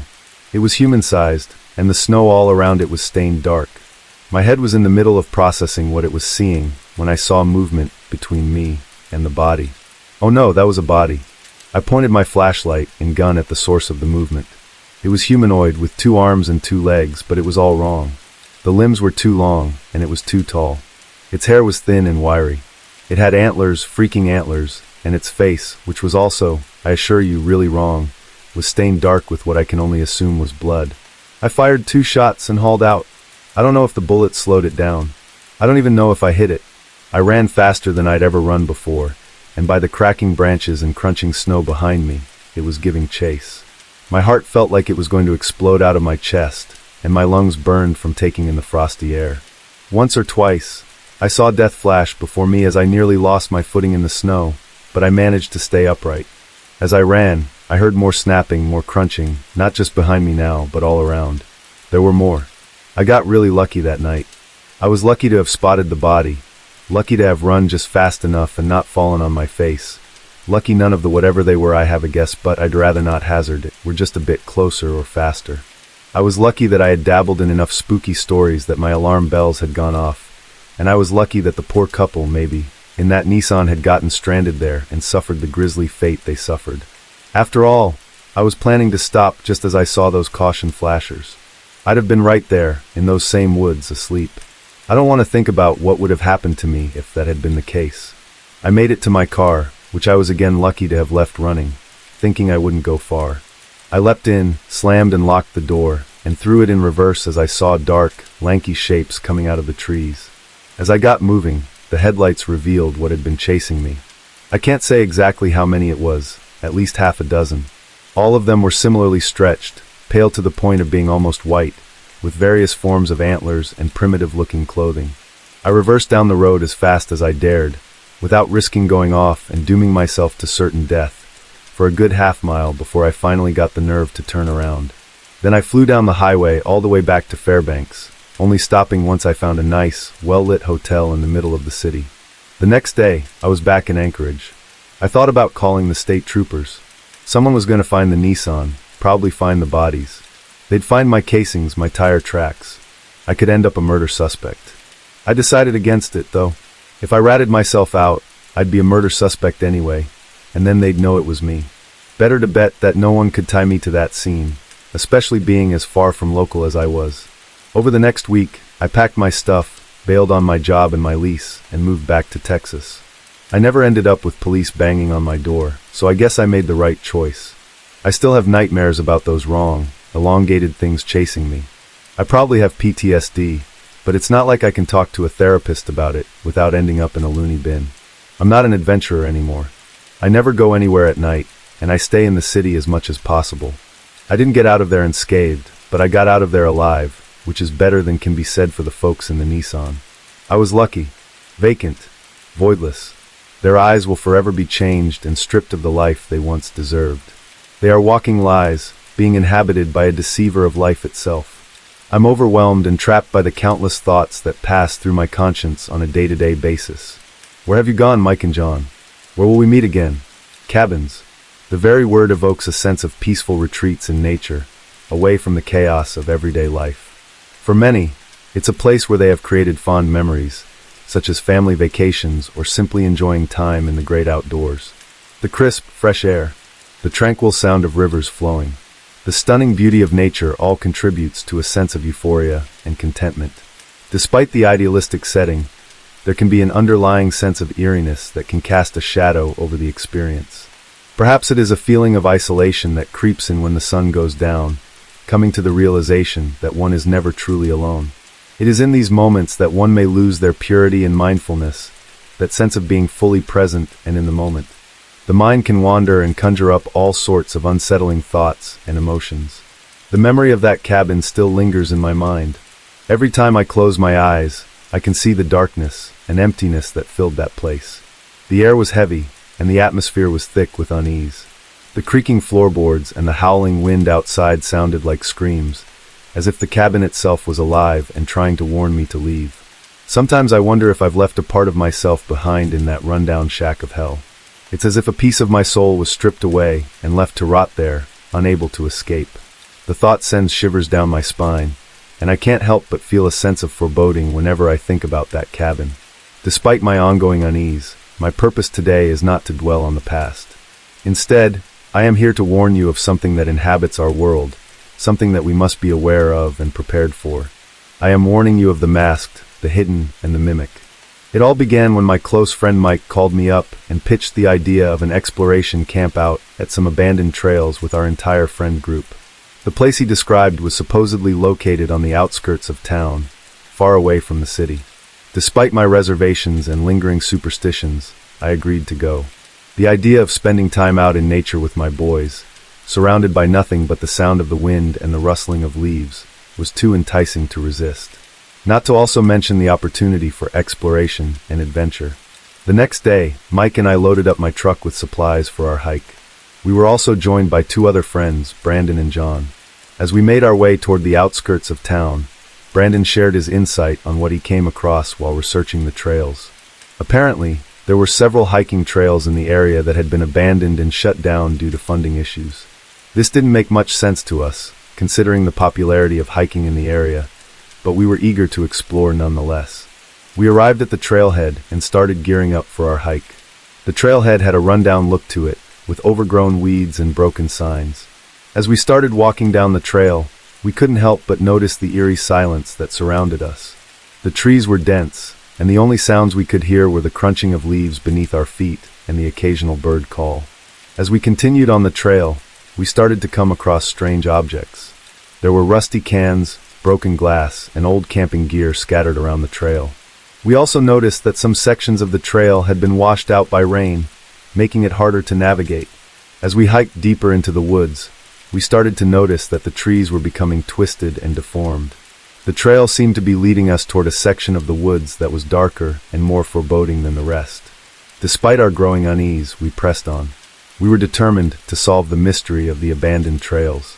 Our theories ranged from budget cuts to supernatural forces, but we couldn't shake the feeling that something was watching us. I heard that within 2 years of its opening, 15 people went missing, Mike said as we hiked deeper into the woods. Maybe there were a lot of black bears around, he continued, trying to rationalize the disappearances. Come on, man. Why do you have to have such a bland answer? I mean, think about it. There were no remains left of all 15 people who went missing. No remains. So tell me, Mike, who got them? John replied, his voice rising with frustration. John was always the one to entertain the idea of something more sinister lurking in the shadows. His fascination with the supernatural clearly frustrated a one-dimensional intellect in Mike, although I couldn't deny the logic in his argument. Well, what else could have done this? If you're going to go on a tangent about some supernatural bullcrap, don't even talk. Seriously, you know I'm not the type to sit around and listen to bogus theories, Mike added, clearly annoyed. But John wasn't deterred. Hey man, it's not personal. Maybe start to allow yourself to think outside the box. Not everything can be explained through logic, he said, trying to reason with Mike. We continued hiking, our conversations shifting to the various theories we had about the abandoned trails. The deeper we went, the more the woods seemed to close in around us, suffocating us with a sense of entrapment. Despite our apprehension, we were all determined to uncover the truth that was buried in the past. With a sense of relief, we finally arrived at our destination and found the perfect campsite by the river. The sun was setting, and the golden rays painted the sky in a warm glow. The sound of the river flowing gently by was soothing, and we all stood there in awe, admiring the beauty of nature. Our apprehension and fear seemed to dissipate as we took in the peaceful surroundings. We set up our tents, started a fire, and shared stories and jokes that made us laugh till our faces hurt. As we sat around the campfire, roasting marshmallows and telling ghost stories, it felt like we had been transported to a simpler time, away from the pressures and stress of our normal lives.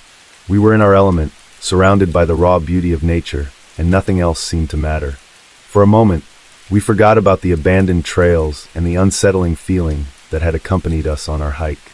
We were free, and that feeling of euphoria returned to us, filling us with a sense of joy and wonder. This campfire is coming out nice, ain't it, guys?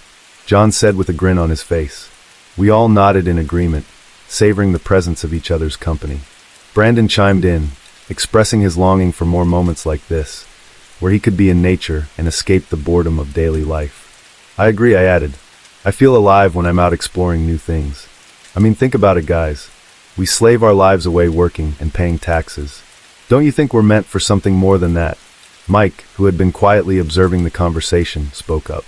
Evolutionarily speaking, we used to travel all across the world in small tribes. It's in our nature to want to explore new lands and experience something new every day. Most of us don't have anything remotely similar to that. That's probably why there's mass depression across the world.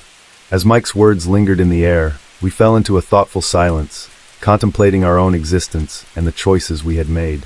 But in that moment, with the fire crackling and the stars twinkling above us, we were content with just being in each other's company and enjoying the beauty of the natural world around us. I think we should go on more camping trips like this, John said, breaking the silence. What do you guys think? We all nodded in agreement, our spirits lifted by the promise of more adventures to come. For the time being, we were happy to be exactly where we were, surrounded by friends and the wonders of the great outdoors. As night began to fall, we all gathered around the campfire and got our sleeping blankets out. We spent our last few moments awake goofing around, telling stories and jokes, and continuing to maintain our high spirits. The crackle of the fire and the sound of the nearby river created a soothing ambiance, lulling us into a state of relaxation. However, that peacefulness was suddenly shattered by John's blood-curdling scream.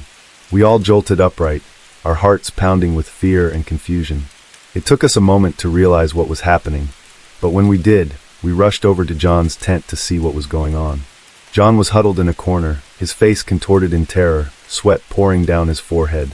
He kept muttering something about it being outside and watching us. We tried to calm him down and ask him what he meant, but he was inconsolable. Whoa, calm down, man, explain to us what happened. I replied, someone caressed my face, not gently, not aggressively, but firmly. I woke up and no one was there. I thought for a second you guys were messing with me, but it continued randomly throughout the night. I woke up just now because I had a nightmare, a vivid nightmare of a strange creature hovering over us all. Its eyes were filled with malice like I've never seen before, although it had a touch of admiration and curiosity in its gaze, John added. Okay, John, I know you're freaked out. Any of us here would be too, but Brandon has always been known for sleepwalking. It could have just been him, Mike said. Mike, seriously? I was sleeping on the other side of John. Also, I have sleepwalked in the past, but I've never done it more than once a night. John, don't tell me you've been messing around with psychedelics lately. Maybe it's finally starting to catch up to you. I mean, all that tripping has got to cause damage, Brandon replied. You know what, forget it, John said with a sigh. I don't want to overthink it. Maybe I'm just still mentally drained from my past psychedelic trips. I mean, I've experimented with all sorts of them in the past. Maybe it's finally catching up to me. Brandon nodded in agreement, looking concerned. Yeah, man, that stuff can really mess with your head. I've seen it happen firsthand with some other friends. Maybe it's time to take a break from all that tripping for a while. We can't have you running into the woods naked because you heard a bird chirp, Brandon sarcastically remarked. We all laughed, feeling relieved that the tension had dissipated, and went back to bed. The next morning, we woke up feeling refreshed and ready to continue our hike. As we walked down the trail, we started goofing around and laughing again, feeling a sense of brotherhood. I couldn't believe that exploring an abandoned trail with a group of friends could relieve me of the stress and anxiety that had been weighing me down in my normal life. In spite of the fact that our initial plan was to sleep over one night and hike until noon, we ended up extending our stay for one more night due to our constant stops and goofing around. It was a perfect day until John spotted something unusual. Hey guys, I see something over there, John said. Please hand me the binoculars in your bag, Mike, Brandon asked. Finally something creepy. I think all of us could have a good scare today. Things have been a bit too mellow, I added. Guys, there's a cabin here, John exclaimed. Hell yeah, finally some action. Let's go check it out, John suggested. Okay guys, it seems like it's on the other side of the river by the bank. From what I could tell, it's got to be at least 2 miles out, Brandon informed the group. We made our way down to the river, but we were unlucky as we didn't have a boat to get across to the other side. However, we quickly devised a plan to create a makeshift walkway by grabbing a large tree trunk and throwing it down to bridge the gap. Fortunately, our physical strength from lifting weights made it easier for us to be successful. We continued hiking for another 300 meters or so until we caught sight of the cabin. The cabin was neither large nor small, and it didn't look old. It was a 2-story all-wooden structure with dark and moldy wood. Strangely enough, it had no windows. We stared at the cabin in awe, taking in the cold, decrepit view. What left us speechless was how the cabin even got there. The trails had been abandoned since the 70s, and it was puzzling to think how someone could have brought all the necessary supplies deep into the trail on the other side of the river.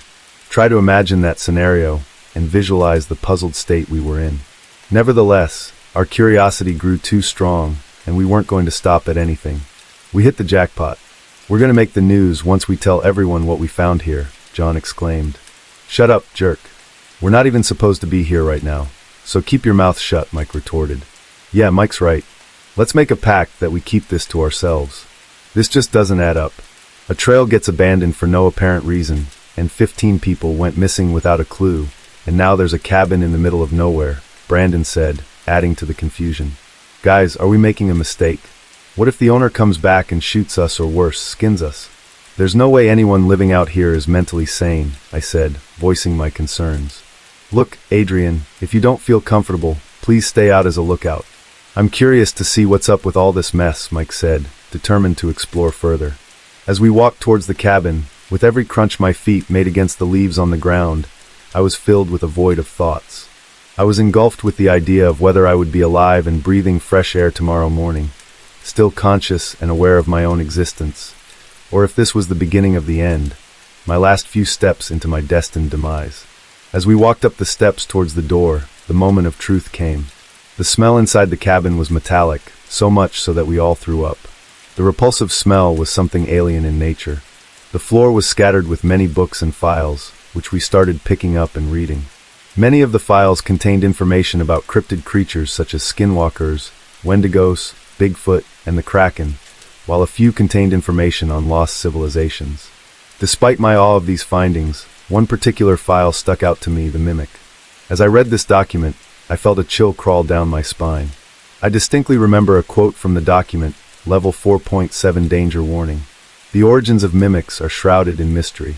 While we don't know much about these elusive creatures, some speculate that they may be therianthropes or otherkin, terms used to describe beings that possess both human and animal characteristics. Despite their unknown physical form, it is believed that mimics have the ability to consume a human's consciousness and use their body as a vessel, retaining all of the memories of the previous human.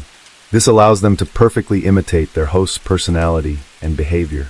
It is important to exercise caution when traveling to unknown or densely populated areas, as these are believed to be hotspots for mimic activity. Hiking trails and national parks are common hunting grounds for these creatures as they search for their next potential host. One way to identify a potential mimic is by staring into their eyes, as it is believed that they are unable to fully replicate the human gaze. However, it's important to note that the true nature and abilities of mimics remain largely unknown, making encounters with these creatures both rare and unpredictable.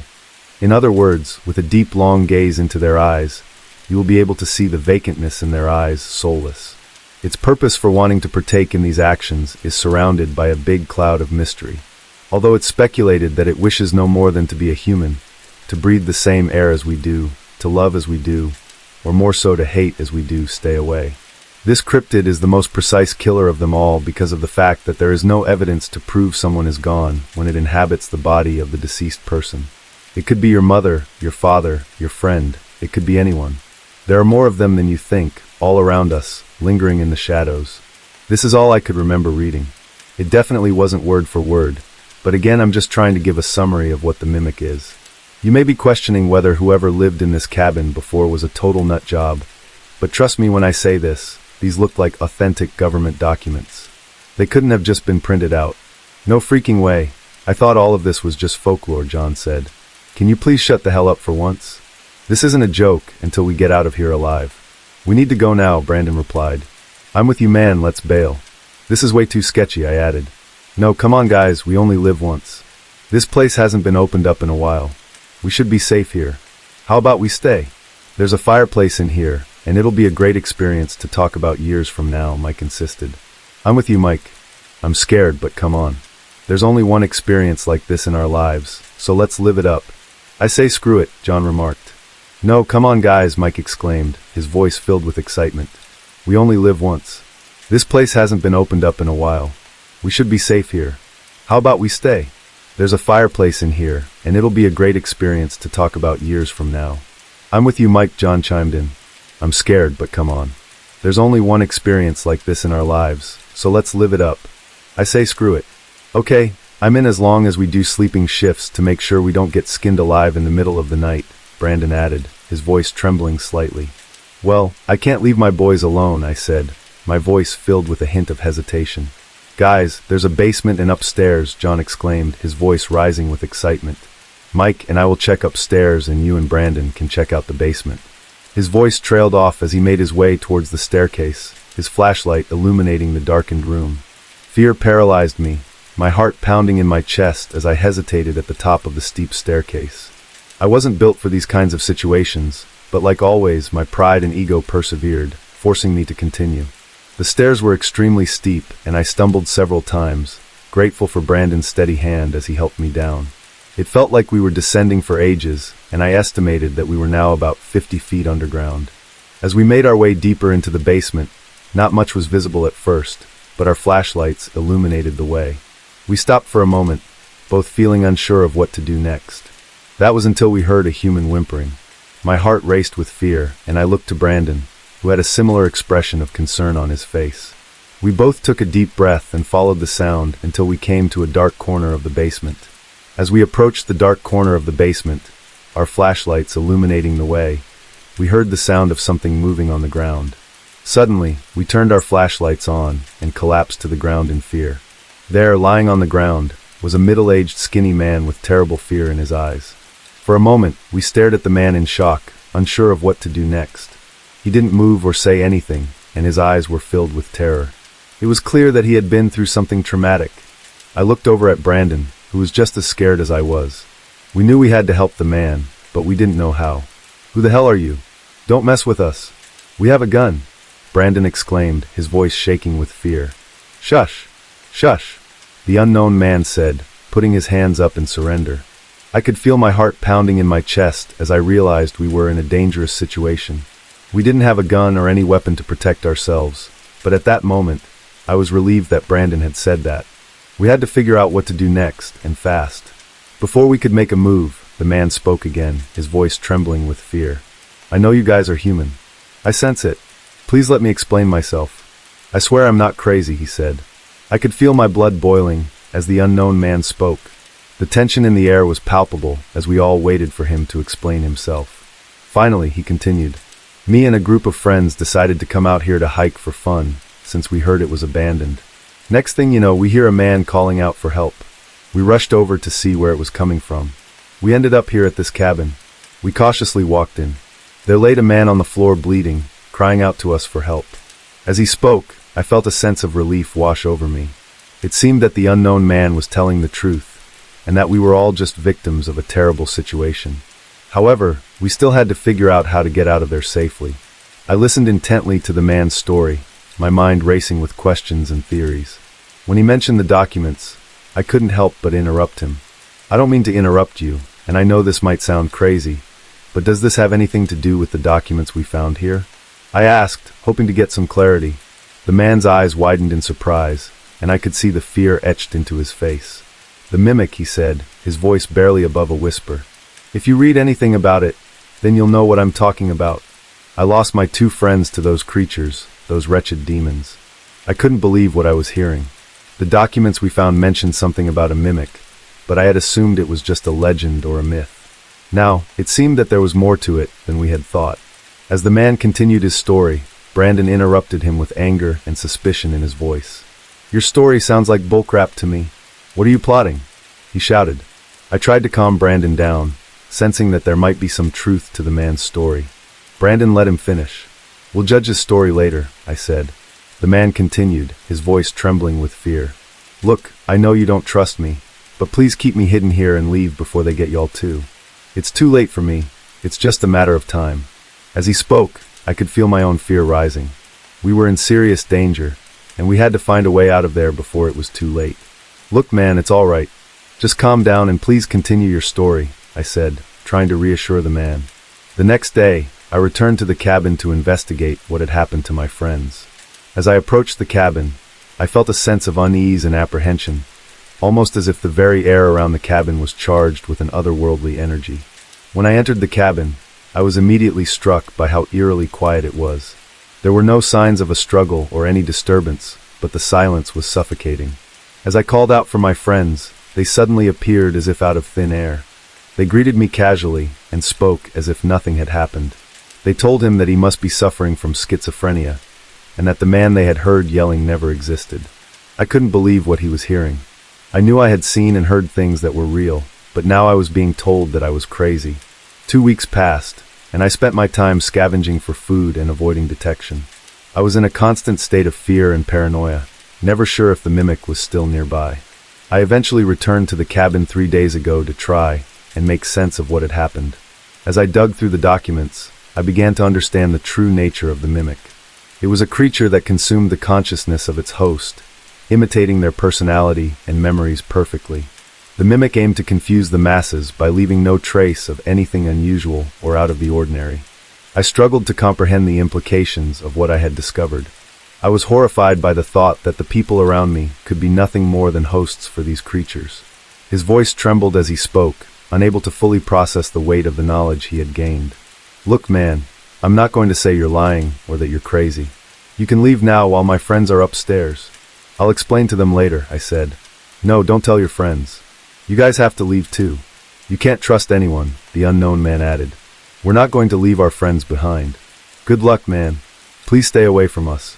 We won't be here for long," I added. The man ran off into the woods, leaving me and Brandon shell-shocked and unsure of what to do next. We were filled with doubts and fears, wondering if he was really crazy or if his story actually added up. Brandon didn't utter a single word, lost in thought. "We got to get out of here," Brandon finally said, breaking the silence. "I agree. Something in my gut tells me he's telling the truth," I replied, nodding in agreement. As we turned to head back upstairs, John's voice interrupted us. "Brandon? Adrian? What's taking so long, guys? We just finished checking out upstairs. Whoever lived here before was definitely tripping on something." I exchanged a worried glance with Brandon, unsure of how to respond. It seemed that the bizarre events we had experienced were far from over. Me and Brandon headed upstairs, retaining the knowledge that the mimic could be anywhere. We both agreed to pull an all-nighter to ensure our safety. Mike and John seemed to be in great spirits, almost forgetting that we were in an abandoned cabin in the middle of nowhere. Although we made the best of our situation, we started up a fire on the fireplace and started reminiscing about old times. "Mike, remember that time you jumped into the lake because I told you I accidentally dropped your phone in there?" Brandon said. "Haha, yeah, you've always been a jerk." "I hope you know I'm going to get you back worse one day," Mike replied. "You'll try, you dweeb," Brandon added. "Wait, hold on, guys. Did you hear that?" Mike said. "No, what's up, man?" Brandon said. "Mike, is everything okay?" I asked. "No, guys, shut the fire off," Mike demanded. "Mike, start explaining what the hell is going on," John said. "There's someone outside of this cabin." "I hear footsteps nearby," Mike said. A few moments later, we felt the walls rattle with vibrations as someone banged on the door continuously, yelling, "Come out, you little weasels." Me and Brandon knew all too well that this was the mimic.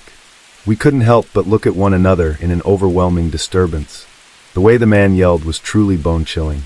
It was as if his voice had been stripped of all humanity, replaced by a primal growl that rattled the very foundation of the cabin. The banging on the door seemed to intensify, as if the man was growing increasingly angry and desperate to get inside. As we huddled together in the room, the atmosphere became thick with tension and unease. The air seemed to grow heavier, as if it were pressing down on us with an otherworldly force. The man's voice continued to deteriorate, morphing into a guttural snarl that seemed to come from deep within his throat. Despite our fear, we couldn't help but be fascinated by the strange and unsettling sound. Suddenly the banging stopped, and the silence was unbearable. We held our breath, waiting for what would come next. And then we heard it, the sound of footsteps slowly making their way toward the door. Each step echoed through the house like a hammer on a drum, and we knew all too well what was about to take place. We huddled together, trying to keep our composure, but the fear was overwhelming. Our hearts were pounding in our chests, and we could feel the sweat running down our foreheads. We knew that we had to be ready to defend ourselves, but we had no idea what we were up against. "Mike, what the hell are you doing?" I asked. Mike started yelling and threatening whoever was behind the door. He rushed to open it, and as he did, the man's yells turned into laughter. In fact, Mike and the other man started laughing hysterically. We were left in a state of confusion. Before we could even respond to Mike, he and the other man attacked us, beating us so badly that we were knocked unconscious. When I woke up, my head was pounding, and I struggled to focus my vision. Mike and the other man were standing over us, their eyes black as night, devoid of any emotion or humanity. Their presence was suffocating, as if the very air around them was being drained of life. Suddenly, I felt a deep sense of grief and loss wash over me. It was as if I had just realized that my childhood best friend Mike had been gone for a long time, his soul replaced by some malevolent force. The other man was no longer a stranger, but a vessel for the same entity that had claimed Mike's life. The weight of the situation was overwhelming, and tears streamed down my face as I tried to process what had happened. I knew that it was only a matter of time before I, too, would be taken over by the creature they called the Mimic. "You finally woke up, huh?" Mike/Mimic said. "What are you waiting for? Why not just be done with it, whatever you are?" I replied. At this point, Brandon and John started waking up as well. Brandon knew all too well, just as I, that our demise was soon to come. John, on the other hand, was in a shocked state. He couldn't even mutter up a sentence. "Well, there are 3 of you and 2 of us. We're waiting for another one of us to get here," Mike/Mimic said. "What even are you? What do you truly look like?" Brandon asked. "Haha, you humans have always been curious, even hundreds of thousands of years ago. You guys never seem to change," Mike/Mimic replied. "What the hell are you even talking about?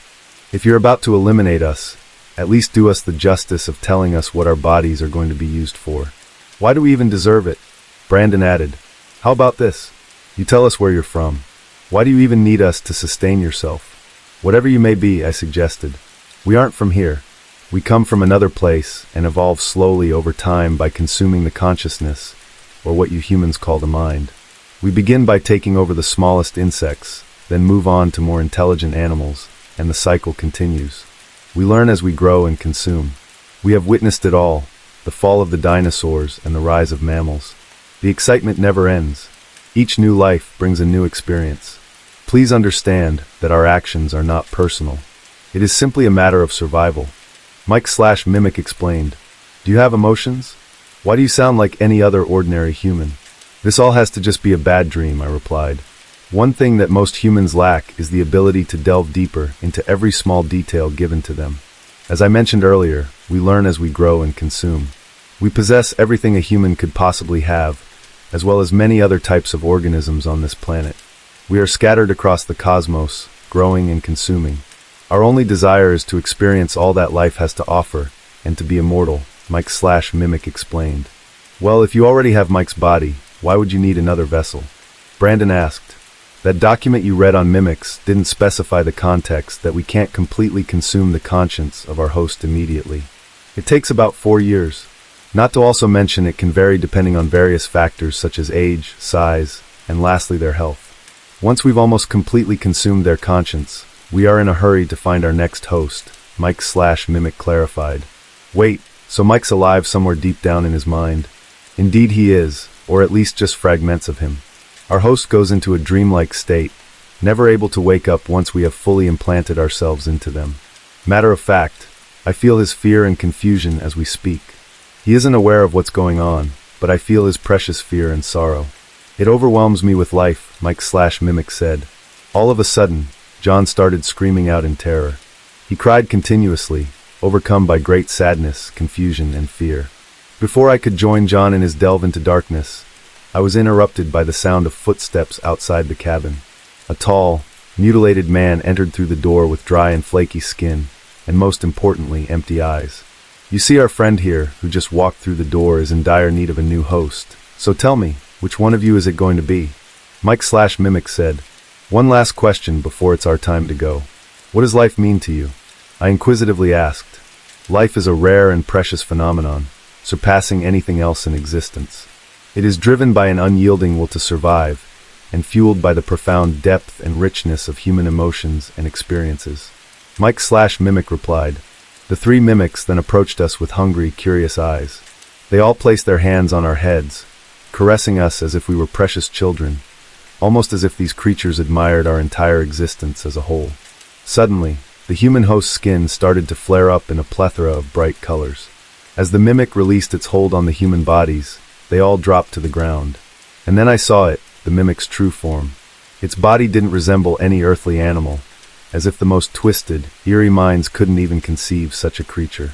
The mimic had thin, almost otherworldly limbs that seemed to be able to grab onto anything in their path.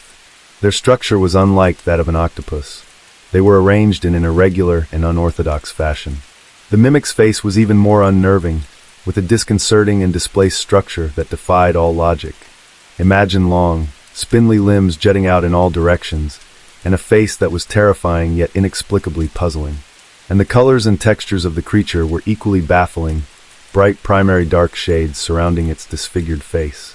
In short, the mimic's true form was something out of a nightmare, a freakish otherworldly entity that defied explanation.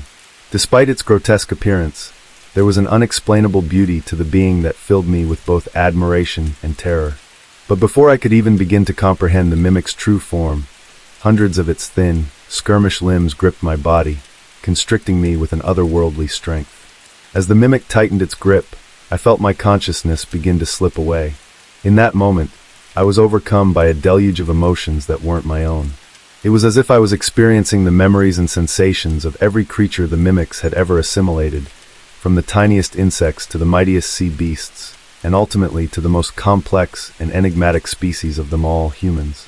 In those moments, it was all too apparent to me that I was going to delve into that dreamlike sleeping state that the mimic had explained to me before. With my few conscious thoughts, I thought to myself, was this the only outcome? In a way, I assumed it was better than me dying in a painful way. although realistically my body was being used and mimicked to the touch. My phrases, my mannerisms, my emotions. This was an assault on humanity, I thought. This was far worse than simply just becoming non-existent and out of the picture we call life. Complete darkness engulfed me, and I slowly felt myself getting tired. Then, without warning, gunshots were fired, and I awoke to the mimic's corpse on the ground, and an all too familiar face. It was the man Brandon and I had encountered in the basement, the one we let flee away because we thought he was crazy. Before I could cry out in appreciation, the unknown yelled to me, "There's only 2 corpses on the ground. He got John's body. It's too late. We gotta make a run for it. Let's go." Brandon and I, without second guessing, ran out of the cabin and followed the man who saved us. He explained to us that he had been monitoring us for days to ensure we didn't meet the same fate as he and his friends had prior. Luckily, his compassion for his fellow humans saved us in the end. We ran and ran and ran for hours on end, our fear fueling our desperate attempts to escape. Eventually, a small town emerged on the horizon, and we found refuge in an abandoned house. My friend Brandon and I grieved for our fallen companion John, our tears flowing freely in deep sorrow for the remainder of the day. It has now been 3 weeks since that fateful incident, and we have been accused of murder by those who believe that John is still alive, or at least his impostor is. This turn of events has forced us to live in constant fear, always on the run from both mimics and humans alike. Despite this, I hold on to the peace in my heart, knowing that I have not lost my soul to those walking deceivers. To the parents of Mike and John, if you are reading this, remember that your sons are gone.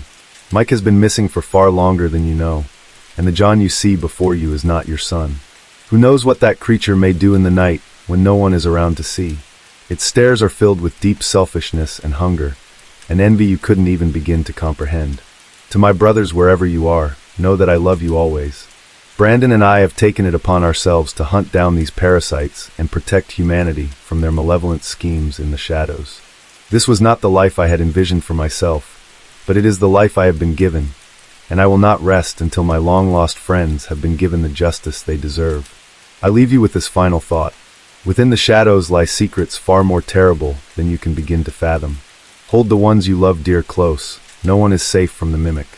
There's a strange kind of thrill in starting anew, in stepping into a space that is yours to claim and cultivate.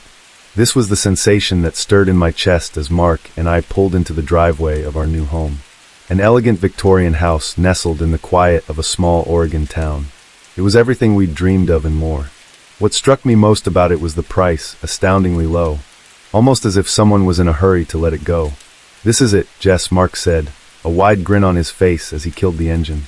The car ticked in the afternoon sun, cooling from the long drive as we sat for a moment, taking in the sight before us. "It's perfect," I breathed out, hardly believing that we'd finally achieved our dream. The house stood tall and dignified, its old-world charm enhanced by the backdrop of lush trees and the town. Yet I couldn't shake a feeling of unease. It seemed too good to be true. I shook off my doubts as we stepped out of the car, our dog Marvin jumping excitedly between us. The lawn was sprawling and immaculate, perfect for Marvin's afternoon frolics. As we stepped onto the creaky wooden porch, the scent of varnish and aged wood filled the air. "Welcome home," Mark whispered into my ear, taking my hand. We unlocked the heavy front door, its paint slightly chipped, revealing decades of history beneath. As we stepped inside, the house greeted us with an echo that sent a chill up my spine. For the rest of the day, we busied ourselves with unpacking and arranging our things. We filled the house with our laughter, our hopes, and our dreams. Yet, as the sun dipped below the horizon and the rooms filled with shadows, I couldn't shake the feeling of eyes on me, a presence lingering in the corners of my vision. Every creak of the floorboards, every gust of wind through the attic felt amplified in the silence of the night. Marvin seemed restless too, pacing at the foot of the stairs, his eyes unblinking and ears alert. His usual jovial demeanor was replaced with unease. "First night in a new place, Marvin," I tried to soothe him. "It's going to be okay, boy." Mark and I settled down for the night, the fatigue of the day pulling us into a deep sleep. Yet, even in my dreams, I couldn't shake the feeling that something wasn't right. When I woke in the middle of the night, the house was eerily quiet. A cold breeze blew in from the window, causing the curtains to flutter. I turned to find Marvin sitting at the foot of our bed, his eyes fixed on the bedroom door, a low growl reverberating from his throat. Mark's breaths were steady and deep next to me, Just the first night jitters, I whispered to myself, pulling the covers closer. Yet, despite my attempts at comfort, the strange feeling persisted, a sense of foreboding that turned our dream into an enigma. We didn't know then that this was just the beginning of our unwelcome journey into the unexplainable, the first night in the house that seemed too good to be true. A new day dawned, chasing away the unease of the previous night. Mark and I began the grueling task of unboxing our lives, carefully arranged and compartmentalized into cardboard containers. We wanted everything to be perfect, for our belongings to find their new home within our dream house. I handled the delicate task of arranging our books on the tall, built-in shelves in the study. Mark, meanwhile, was busy assembling our furniture. The sound of his hammering echoed through the house, a comforting backdrop to my thoughts. Marvin alternated between supervising us, his tail wagging in contentment. It was a simple day, filled with sweat and laughter, and the strange feeling of the previous night seemed a distant memory. As dusk fell, we sat down for a well-earned rest, marveling at the order we had created out of our chaos. The house already felt more like home, our possessions breathing life into it. We retreated to our bedroom, exhausted yet satisfied. Marvin seemed calmer too, settling down at the foot of our bed, his watchful eyes slowly drooping with sleep. Yet when I woke up the next morning, I was greeted by an unsettling sight. The neatly arranged books in the study were now scattered across the floor, some even resting on the couch across the room. I stood in the doorway, my heart pounding, my mind racing. "Mark," I called out, my voice echoing through the house. He came rushing, his face pale as he took in the sight. "We must have had a visitor," he said, attempting to inject humor into the bizarre situation. But his eyes told a different story, filled with the same confusion and worry that churned within me. We spent the rest of the day setting things right, trying to convince ourselves of ordinary explanations. Marvin, who would usually be running around in excitement at the unusual activity, seemed subdued. He lingered in the hallway, watching us with wary eyes. The kitchen was no better. Our utensils, carefully arranged the previous day, were in disarray. Pots and pans were littered across the floor, as if thrown in a fit of rage. Even our bedroom was not spared. Clothes we had neatly folded were strewn around, the drawers of the dresser left ajar. Throughout the day we laughed it off, attributing it to the hustle and bustle of the move. Perhaps even a prank by some neighborhood kids. Yet, the laughter didn't quite reach our eyes, the unease growing with each passing hour. By evening we were on edge, the house not feeling quite like the sanctuary we'd hoped it would be. Marvin clung to our side, refusing to venture on his own. The joy of setting up our new home was quickly being replaced by a creeping sense of dread. That night we went to bed with heavy hearts, the events of the day casting a long shadow over our dreams. As I closed my eyes, I couldn't shake off a distinct feeling, a cold whisper in the back of my mind. It seemed the house had a mind of its own, a mind that didn't appreciate our intrusion. And as the moon cast eerie shadows across our room, I couldn't help but wonder if our dream house was morphing into a nightmare. The morning light brought little relief. The unsettling chaos of the previous day weighed on us as we navigated through breakfast. Our conversations strained and filled with unspoken worries. Marvin was unusually quiet, sticking close to me as if sensing my unease. We decided to focus on setting up our electronics, hoping the familiarity of our devices would bring some semblance of normalcy. Mark worked on connecting the television and the home theater system, while I dealt with setting up our computers and home office. By late afternoon, we had managed to organize everything. We synced our phones and set our digital clocks to the correct local time. We took a step back to admire our handiwork, a sense of accomplishment lightening the mood. For a moment, it felt like our lives were slowly falling into place again. As we settled in for the night, I noticed the time flashing on our bedroom clock. It was wildly off, showing 3 hours ahead. Confused, I reached for my phone, but the screen remained stubbornly dark. My battery was drained, despite having charged it to full just a few hours ago. "Mark, is your phone working?" I called out, my voice shaky. He came over, pulling his phone out and staring at it in disbelief. His battery too was drained. "We must have some electrical issue," Mark murmured, though his brow was furrowed in worry. The events of the past few days had started to chip away at our skepticism, allowing fear to seep in. Marvin seemed to pick up on our anxiety. His ears perked up and he gave a low growl. His gaze focused on the darkened hallway outside our room. We reassured him, our words sounding hollow even to our ears. The anomalies continued into the night. The television turned on and off by itself, the flickering screen casting grotesque shadows across the living room. Our laptops, though fully charged, shut down abruptly. Even the lights seemed to dim and brighten of their own accord, leaving us in a state of heightened unease. Every rational explanation we could think of felt strained, inadequate. These were not just random, isolated incidents, but a string of occurrences that seemed calculated, as if someone or something was playing with us. That night, we huddled together, the house no longer feeling welcoming.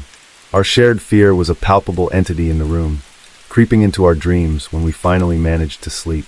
Marvin, who had always loved sprawling at the foot of our bed, seemed unwilling to stay in our room. He whined, pacing around before finally settling down at the bedroom door, his eyes trained on the darkness beyond. In the silent hours of the night, I found myself staring at the ceiling, my mind filled with dread. The house, our supposed haven, was turning into an enigma, and as our devices continued to glitch around us, it became clear that whatever was happening was far from ordinary. Every tick of the inaccurate clock seemed to echo my escalating fear. The dream house we had been so excited to make a home was revealing its true nature, one glitch at a time. The sun was barely up as I found myself standing in the kitchen, a cup of untouched coffee in hand. The eerie silence of the house weighed heavy around me, disrupted only by the occasional whir of our glitchy appliances. Marvin was a disconcerting sight, skulking around the house with his tail between his legs. His usual spark was replaced with a tense alertness, eyes constantly darting around. He had always been our jovial companion, his energy and cheer filling our days. Seeing him subdued and afraid was deeply unsettling. As the day progressed, Marvin's behavior only grew more erratic. He refused to leave my side, his whimpers echoing my own internal dread. As night approached, he became increasingly nervous. He paced around the house, his gaze fixated on our bedroom. "Come on, boy." I tried coaxing him as I climbed the stairs, but he refused to follow. He planted himself at the bottom of the stairs, a whine escaping his lips. I felt a shiver run down my spine as I stared into his scared eyes. He was sensing something we couldn't. "Maybe he's just not used to the new place," Mark suggested, but his voice lacked conviction. Marvin's behavior was not normal, not for our adventurous and fearless companion. We tried to carry on as usual, going about our night routine. Yet the sight of Marvin, fearfully refusing to enter our bedroom, hung over us. That night, we slept fitfully, our dreams filled with shadowy figures and unintelligible whispers. Waking up in the middle of the night, I was startled by the unusual silence. Marvin, who usually filled our home with his happy snores, was missing. I found him downstairs, crouched by the front door. His eyes were wide and alert, his body taut as he stared intently at the door. A shiver ran through me. I called out to Mark, who appeared at my side, his face pale. We tried to coax Marvin to comfort him, but he wouldn't budge. He seemed intent on guarding us, his fear reflecting our own growing terror. The next few days were a blur of unease and fear. Marvin's behavior served as a constant reminder of the unnerving occurrences. He refused to step foot into our bedroom. We found him on multiple nights, huddled by the front door, his gaze unwavering. Our dream house was quickly becoming a house of fear. Our laughter had been replaced with hushed whispers, our dreams with nightmares. The joy of our new beginning was overshadowed by a deep sense of dread. But the worst was yet to come. As Marvin cowered, his canine instincts on high alert, we were forced to confront the reality of our situation. Our beautiful Victorian house held secrets we couldn't decipher, its history whispering in our ears, crawling under our skin. Every room, every corner seemed to be watching us, waiting. It was our dog who first sensed the lingering dread, and as his fear escalated, so did ours. Unbeknownst to us, we were merely on the edge of the precipice, about to plunge into a world of unknown terror. The strange occurrences in our house continued, each day bringing a new oddity, each night filled with unsettling sounds. The house no longer felt like ours, but rather like we were intruders in a place that didn't want us. The unease clung to us, tinging every moment with a lingering sense of dread. We began to hear footsteps at night, soft thuds echoing through the silence. At first we convinced ourselves it was just the house settling, the old structure creaking and groaning. But soon the sounds became more distinct, more intentional. Footsteps, hushed whispers, the soft closing of doors. Our sleep was frequently interrupted by these noises, jolting us awake in the darkness of the night. We would lie there, our hearts pounding in our chests, listening to the footsteps that seemed to wander through our house, to the whispers that filled the silence. Then came the banging on the walls. It would start as a soft thud, like a hand lightly tapping, but slowly it would grow louder, more insistent. The walls would echo with the sound, the noise so real that it felt like someone was trapped within them, trying to get out. Marvin refused to go inside the house entirely, spending his days in the yard, his eyes constantly on the house. His fear only served to heighten our own, his whimpers a chilling soundtrack to our escalating dread. Our cheerful companion was now a shadow of his former self, mirroring our descent into fear. We tried to rationalize, to find plausible explanations. Perhaps it was animals, or maybe the wind. But deep down, we knew these were weak attempts to deny the reality. This was not normal, not natural. We were living in fear, under the roof of our own house. Days turned into weeks, the line between our nightmares and reality blurring. We were caught in a chilling loop, every day a mirror of the last, footsteps, whispers, bangs. The dread seeped into our lives, tainting every moment. Our dream house was turning into a nightmarish reality, our hopes dissolving into a haze of fear. There was something in our house, something we couldn't see but could feel. It was there in the eerie silence, in the unexplained noises, in Marvin's terrified eyes. It was like living with an unseen presence, a silent observer that didn't want us there. Every creak, every whisper, every footstep was a message, an eerie, bone-chilling message. As fear wrapped around us, holding us captive in our own home, we could only wonder about the nature of our invisible housemate. We were yet to uncover the true horror that awaited us, our terrifying journey far from over. The echoes of the unseen were merely a prelude to the symphony of terror that was about to unfold. A month had passed since we moved into our dream-turned-nightmare house. The terror we felt was insidious, poisoning every moment of our lives, sucking the joy out of our once-cherished domestic bliss. The haunting sounds, the shifting objects, the technological malfunctions, all these anomalies created an atmosphere of terror that was impossible to escape. One day, while preparing dinner, the ordinary suddenly morphed into the extraordinary. Marvin, who had been unusually quiet, suddenly erupted into a frenzy of barks. His frantic whines filled the house, raising the hairs on the back of my neck. He was staring at the kitchen counter, his eyes wide and fearful. And then I saw it. A knife, one that I had just used, suddenly lifted off the counter, hovering in the air for a terrifying moment before it flew across the room, narrowly missing us. I screamed, my body frozen in terror, my heart pounding in my chest. "Mark!" I cried out. He came rushing in, his face going pale as he saw the knife embedded in the wooden cabinet across the room. Marvin continued to bark, his frantic sounds mirroring our own fear. "Pack your things," Mark said, his voice shaky but determined. "We're leaving tonight." As we hastily packed a few essentials, the house seemed to resonate with a malicious energy. Lights flickered ominously, the footsteps sounded louder, the whispers more urgent. Marvin whined at the door, eager to leave the house that had been terrorizing us. Stepping out into the night, I felt a rush of relief. But as I turned to close the door, my breath hitched in my throat. There, standing in the kitchen window, was a shadowy figure. It was hazy and indistinct, but there was no mistaking the glint in its hand, the same knife that had narrowly missed us. Mark was at my side in an instant, his arm around me as we stared at the terrifying sight. A shadow in our home, holding a knife, an echo of our own terror. We scrambled into our car, our hearts pounding as we left our dream house behind. From the safety of a nearby hotel, we contacted the police. Their search of the house yielded nothing. No signs of forced entry, no shadowy figures, just an eerie, empty house. We were left with more questions than answers, our fear validated yet unexplained. We had been living with a malicious unseen presence, sharing our space with a spectral entity. Our home, the embodiment of our dreams, had turned into a playground for a shadowy figure, its motives unknown, its presence chilling. Our story was far from over. The spectral figure, the haunted house, they were parts of our lives now. The fear, the terror, they had seeped into our existence, forever altering our perception of home. Leaving the house was just the beginning. As we sought to reclaim our peace, we found ourselves delving deeper into the shadows of the past. The figure in the window was a chilling reminder of the supernatural ordeal we had lived through, a symbol of the terror we had left behind, and the unknown that lay ahead. We spent a few uneasy weeks at the hotel, an uncomfortable limbo between the terror we left behind and the uncertain future. The image of the shadowy figure holding the knife, the haunting sounds, Marvin's fear, all lingered in our minds, keeping us on edge even away from the house. Returning to that house was out of the question.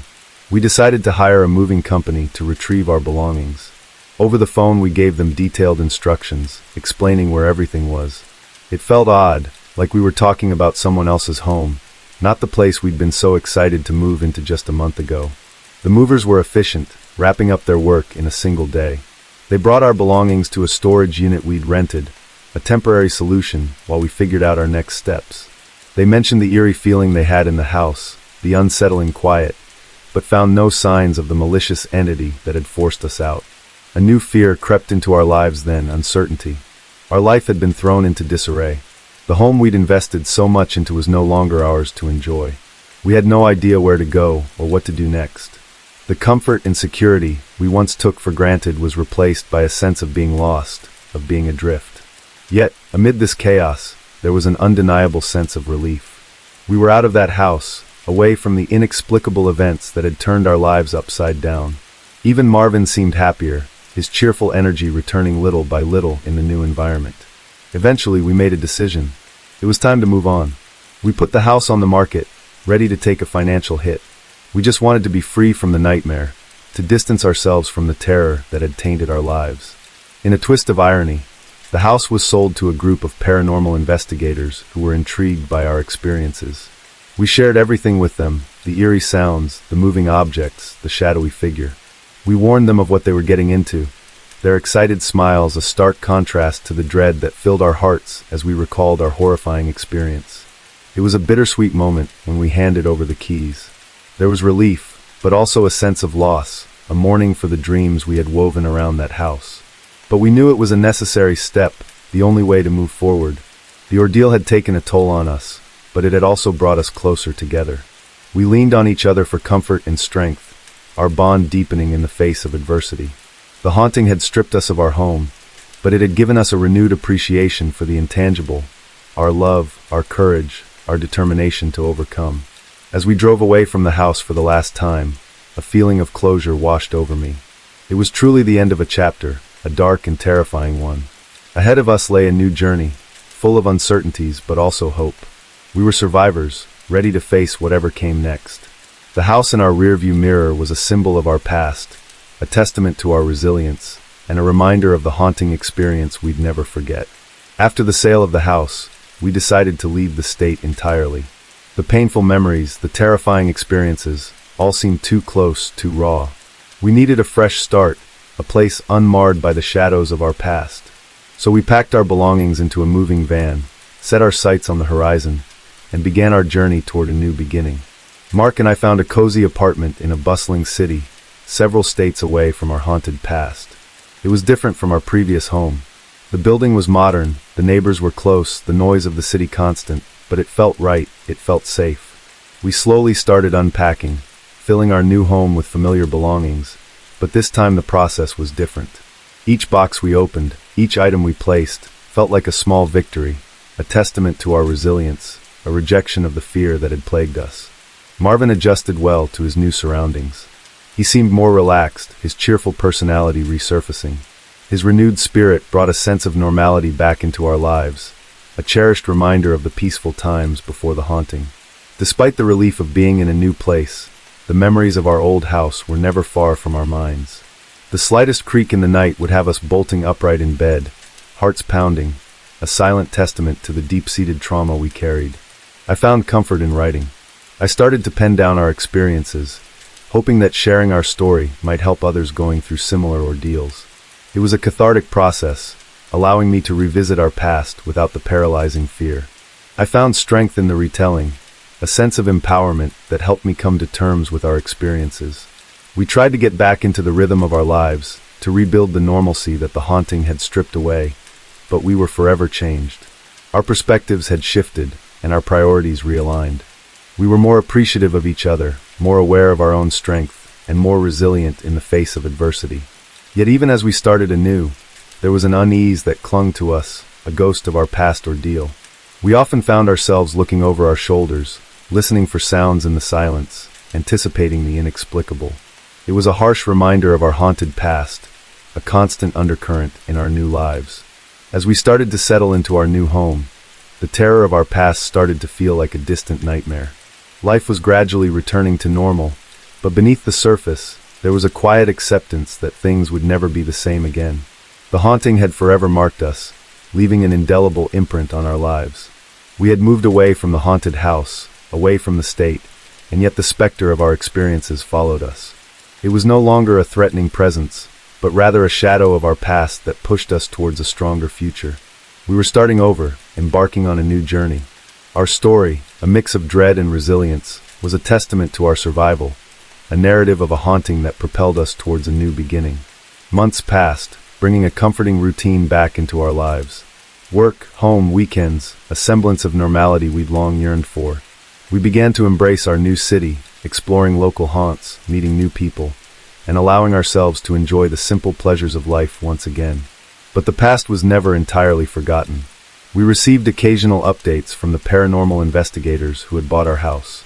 They had yet to experience anything as drastic as our encounters, but they did share their findings of strange occurrences, unexplained noises, moving objects, sudden drops in temperature. There was an odd comfort in these updates, in knowing that we weren't crazy, that the things we experienced weren't figments of our imagination.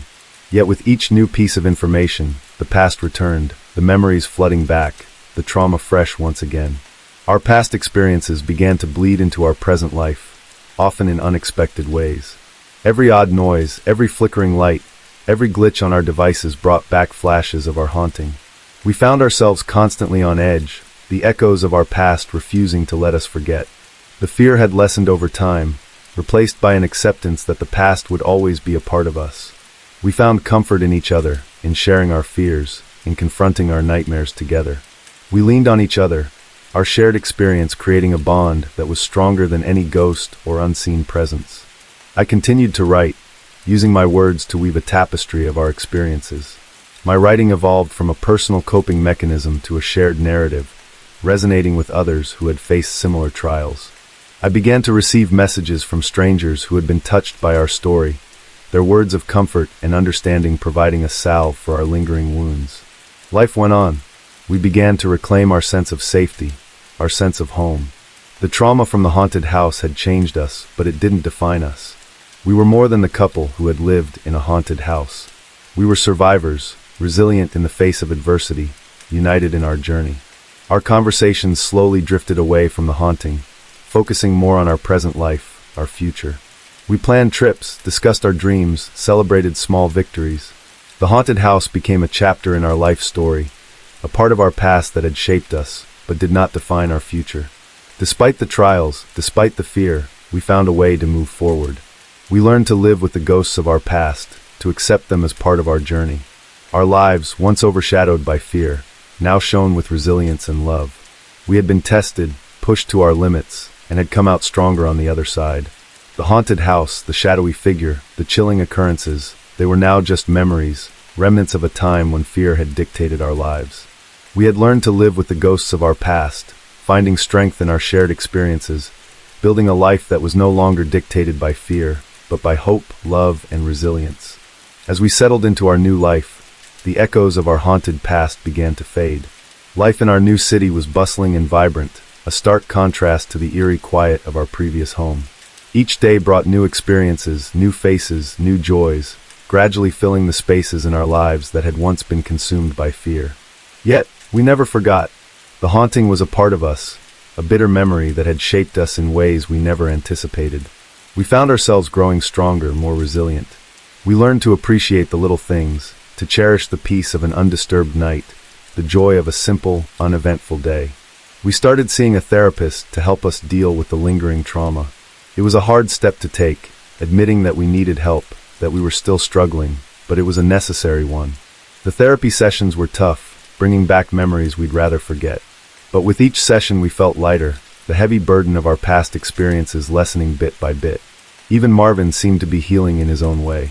His playfulness returned, and he found new joy in exploring the city parks. Seeing him happy again, running around without a care, brought us immense relief and happiness. Despite the challenges, our life was slowly getting back to normal, or at least a new kind of normal. A normal that included accepting our past, acknowledging our scars, and moving forward with courage and hope. Our experience with the haunted house had, in a twisted way, given us a unique perspective on life. We had faced our deepest fears, survived a terror that most people could not even fathom. We had learned to face the unknown, to challenge our own limits, to find strength in each other. And we carried these lessons into our new life. Mark found a job he loved in the city, and I continued to write, sharing our experiences, our journey. We found new passions, new joys that gave our life meaning beyond our haunting past. We kept in touch with the paranormal investigators, their stories serving as a distant connection to our past. Over time, their messages brought more curiosity than fear. The house was no longer our nightmare, but a distant mystery we were detached from. As we moved further away from our haunted past, we found ourselves drawn closer together. Our shared experiences, our struggles and triumphs, had forged a bond that was unbreakable. We found solace in each other, comfort in our shared understanding, strength in our unity. The haunting had scarred us, but it had also taught us about ourselves, about each other.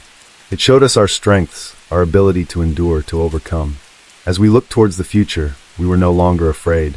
We had faced the unknown, braved the terrors of the night, and emerged stronger. The echoes of our haunted past faded into the distance, but they never disappeared. They were a part of our story, a part of who we were. But they no longer held power over us. We had survived, and we were ready to face whatever came our way. 1 year after moving to our new city, we received a letter from the paranormal investigators. The house was more active than ever, they said. The events had escalated. The shadowy figure had been seen multiple times. The disturbances were more frequent, more aggressive. But they were undeterred, excited even. They were close to finding some answers, they claimed. They thanked us for our patience and for sharing our experiences with them. Reading their letter, I couldn't help but shudder. I could still remember the terror, the chilling feeling of being watched, the suffocating fear that consumed us. But there was a strange sense of relief, too. We were not alone in our experiences. Our fears were not baseless. There was something in that house, something unexplainable and terrifying. That night, as Mark and I sat on our balcony, overlooking the city lights, we found ourselves reminiscing about our past. Not with fear or anxiety, but with a sense of disbelief. It felt like a lifetime ago, a different chapter of our lives. We talked about the good times in the house, the hopes we had when we moved in, the dreams we had for our future there. We talked about Marvin and how he too had been affected by the haunting.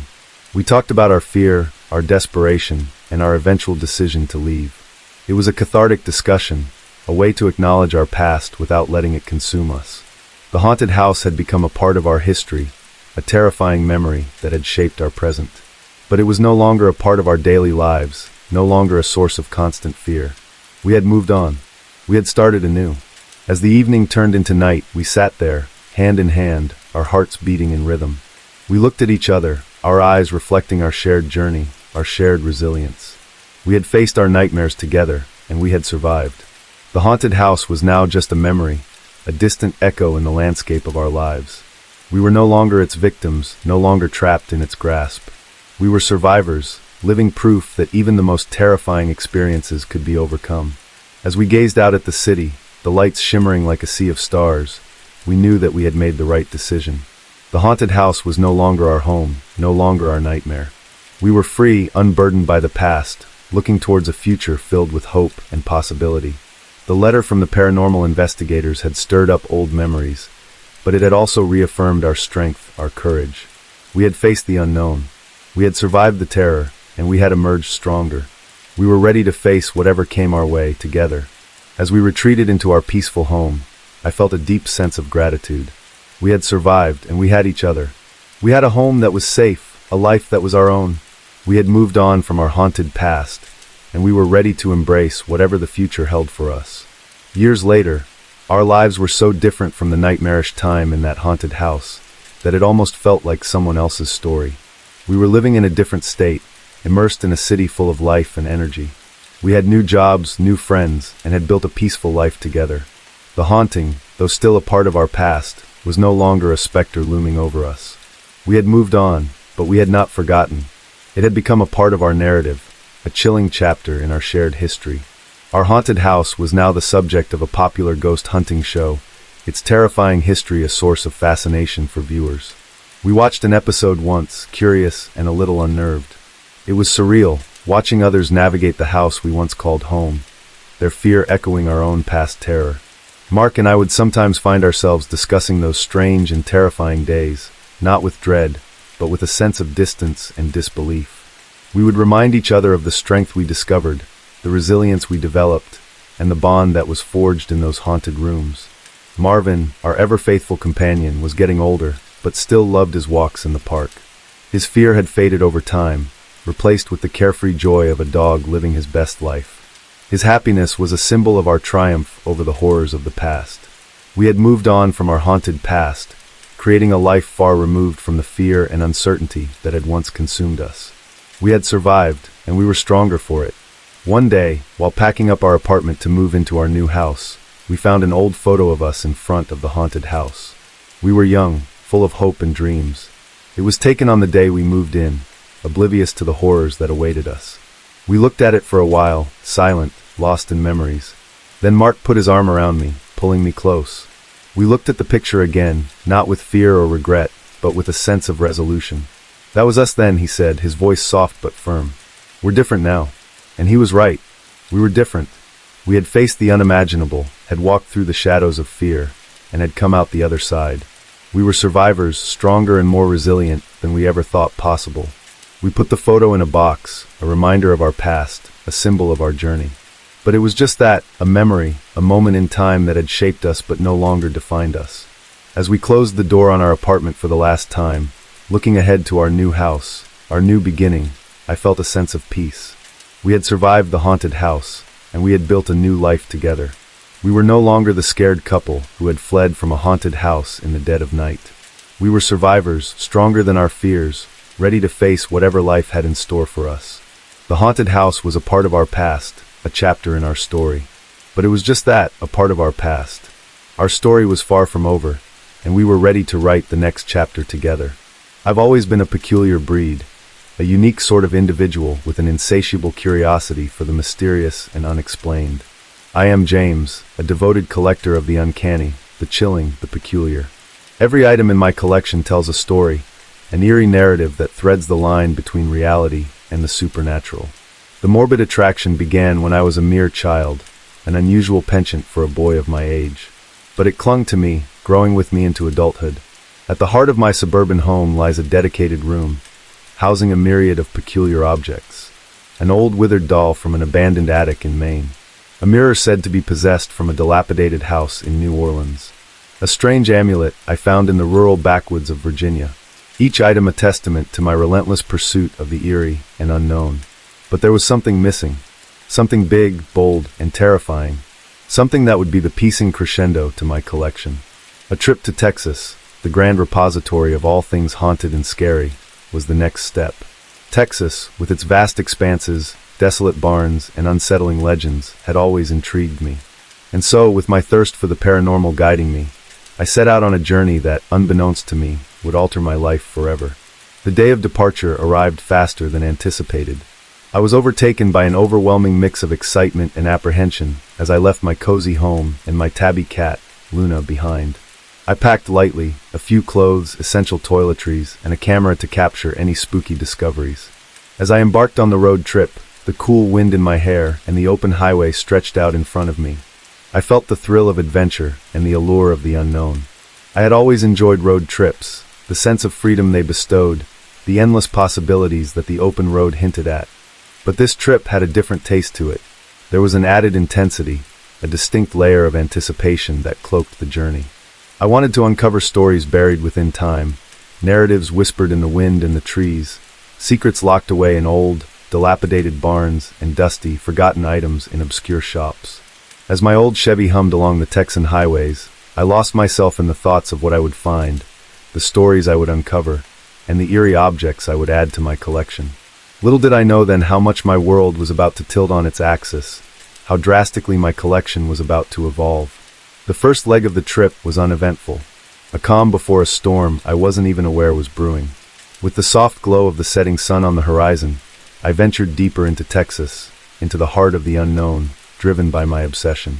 And that's when I saw it, an antiquated shop, standing in solitude, almost daring me to uncover its secrets. The old shop, waiting silently for its story to be unraveled, was the first chapter of my thrilling, terrifying journey into the unknown. Little did I know then, the truth was waiting just beyond its threshold. As I parked the Chevy alongside the gravelly path leading to the shop, a distinct chill ran down my spine. The shop, a standalone entity in an otherwise deserted landscape, was as eerie as the stories I'd only read about. It was old and faded, with an aging wooden sign swinging precariously in the dusty wind. Walking towards it, I felt a strange energy that seemed to be pulling me in, beckoning me to discover what lay inside. As my boots crunched on the gravel, I could almost hear the whispers of the past, as if the shop itself was a testament to countless untold tales. Pushing open the creaky wooden door, a wave of cool, musty air enveloped me.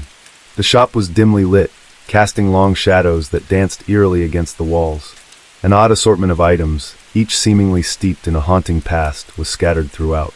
Old dolls with faded glassy eyes, strange talismans, withered books, and antique furniture lay haphazardly around, creating a sense of organized chaos. It was then that I noticed her. Sitting in the corner behind an old oak desk strewn with yellowing papers was an old woman. She looked as ancient as the shop itself. Her pale skin was a network of deep-set lines, and her watery blue eyes held a curious mix of weariness and sharpness. A veil of silver hair was pulled back into a loose bun, revealing her piercing gaze that held an unsettling intensity. "Welcome, young man," her voice, though frail, carried a weight, echoing in the quiet room. "Take your time to look around." I nodded. My curiosity piqued. As I wandered through the shop, I could feel her gaze following me, adding a layer of discomfort to my already heightened senses. Despite the unease, I was intrigued. Every item in the shop seemed to whisper a narrative of its own, inviting me to delve into its history. Dusty portraits, time-ravaged ornaments, tattered dolls, and mysterious trinkets seemed to stare back at me as I moved along the cramped aisles. There was a pervasive sense of the uncanny that hung heavy in the air. Yet, despite the shop's eerie aura, it was fascinating, drawing me deeper into its labyrinth of mystery. In the midst of this peculiar chaos, my eyes were drawn to a glass case at the back of the shop. Behind the smeared and streaky glass, a painting was visible. It depicted an old barn house standing alone in a barren landscape. It seemed both simple and ominous at the same time. I felt an indescribable pull towards it, a magnetic force drawing me closer. The atmosphere around me shifted. The whispers of the past seemed to grow louder, and a chill ran through me. "Ah, you found the painting," the old woman's voice echoed through the room. I turned around to see her staring intently at me. The ghost of a smile played on her cracked lips, an enigmatic look in her eyes. Every instinct told me that this painting was what I had been searching for, something that would lead me on a path of mystery and terror.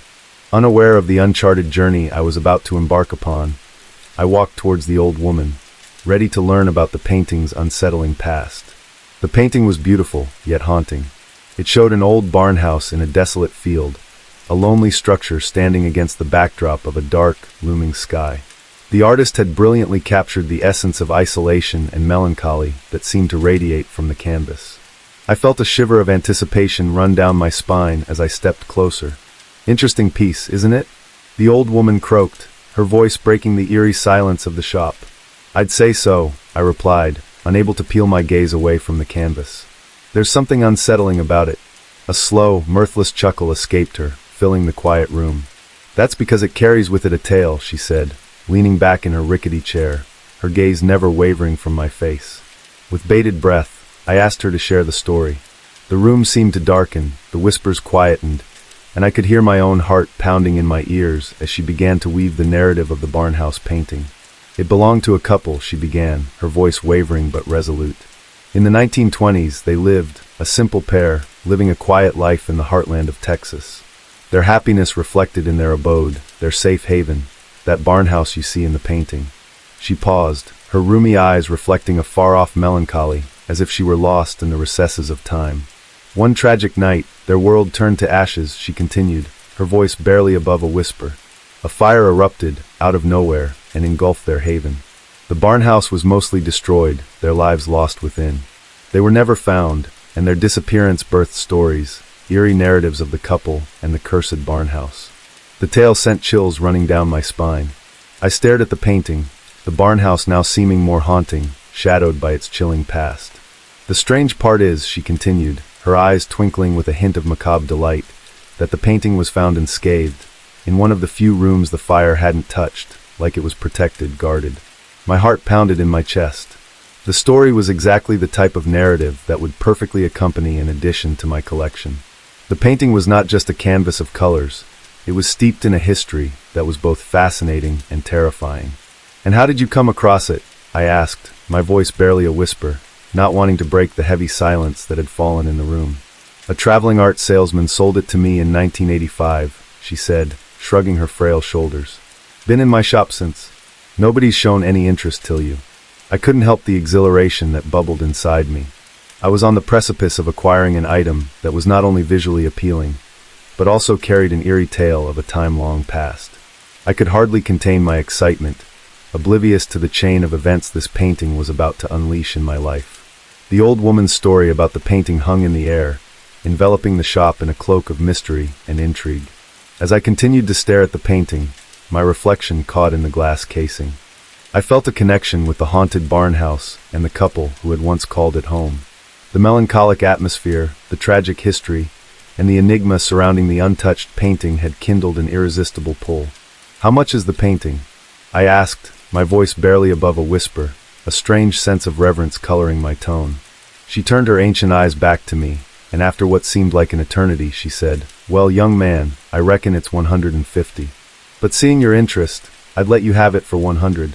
A surge of elation rushed through me. This was more than I could have hoped for. I quickly pulled out my wallet and counted the bills, placing them on her worn-out desk. As I did, I noticed a sudden shift in her demeanor. The ghostly glint in her eyes appeared to brighten, and as she took the money, her mouth twitched upwards into what could only be described as a creepy grin. Ignoring the discomfort her expression caused, I picked up the painting, my fingers brushing against the cold frame. A shiver ran down my spine, but I chalked it up to the thrill of owning such a significant piece. I thanked the old woman, her unsettling grin still etched on her face. "Take care of it, young man," she murmured as I exited the shop, the painting safely wrapped under my arm. The shop door creaked shut behind me, sealing the old woman and her collection of eerie items inside. The drive back to the motel was silent. The only sound, the occasional hum of passing vehicles, and my heart pounding with anticipation. The painting sat on the passenger seat, its presence filling the space. I couldn't help but steal glances at it, the thrill of the acquisition still coursing through me. It was more than just a painting, it was a piece of history, shrouded in mystery and melancholy, a perfect addition to my collection. As I pulled into the motel's parking lot, the orange glow of the setting sun casting long shadows across the landscape, I felt an odd sense of foreboding. Shrugging it off as nothing more than the after-effects of the creepy tale, I gathered my belongings and the painting, my excitement for the new addition to my collection, outpacing the feeling of unease. I couldn't have been more mistaken, for I was not only bringing in an artifact, a piece of painted canvas, but I was also inviting in an unseen presence, a dormant force that would soon awaken. Little did I know then, my journey with the haunted barnhouse painting was just beginning. The drive home was a long one, stretching over several hours of flat landscapes and faded signs. My cat, Whiskers, had already finished greeting me with enthusiastic purrs and nestled in my lap as I unloaded the car, bringing in my new acquisitions. As I carefully unwrapped the painting, Whiskers stiffened, her green eyes darting towards it. Dismissing it as a momentary distraction, I continued to reveal the canvas. The painting was even more compelling in the comfort of my own home. Its haunting aura was heightened against the backdrop of my living room. The barn house, a solitary structure under the stormy skies, seemed to come alive, almost as if it existed somewhere within the confines of my home, not just on the canvas.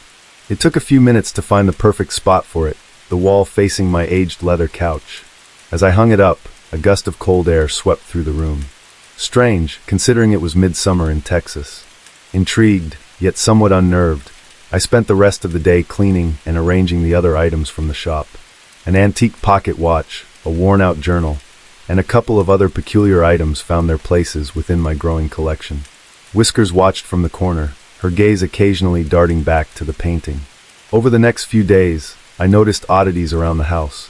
Whiskers would sit staring at the painting, her usually playful demeanor replaced by an unnerving stillness. The house itself felt colder, especially around the living room. I would crank up the heating, but it was as though the warmth refused to touch that particular area. When the quirk with the thermostat persisted, I called the landlord. The idea of sitting in a cold living room while the Texas sun blazed outside was uncomfortable, to say the least. The maintenance crew arrived, poked around the vents, checked the heater, and scratched their heads. Nothing seemed out of place. No drafts, no issues with the heater, nothing that would explain the unseasonal coldness. As they left, exchanging puzzled glances, I shrugged and decided to put on a sweater when watching TV in the living room. A little odd, I mused, but nothing overly concerning. Whiskers, however, seemed less comfortable. She'd stopped venturing into the living room entirely, her unease around the painting growing more pronounced. I found this strange, but attributed it to her capricious feline instincts. I remained oblivious to the subtle changes that were gradually encroaching upon my peaceful life. Even as the clocks around the house started malfunctioning, always freezing at the same eerie time of 3.33, even as Whiskers became more anxious, I remained unconcerned. If only I had known that the chilling story that had drawn me towards the painting was not mere folklore, not just an eerie tale spun by an old woman. The painting, a silent observer on my wall, was a gateway, one that had just begun to open, ushering in a chain of events that would unravel my reality, piece by piece. A week passed. My life had started to seem like an episode straight out of a horror anthology, and yet, I was more intrigued than frightened.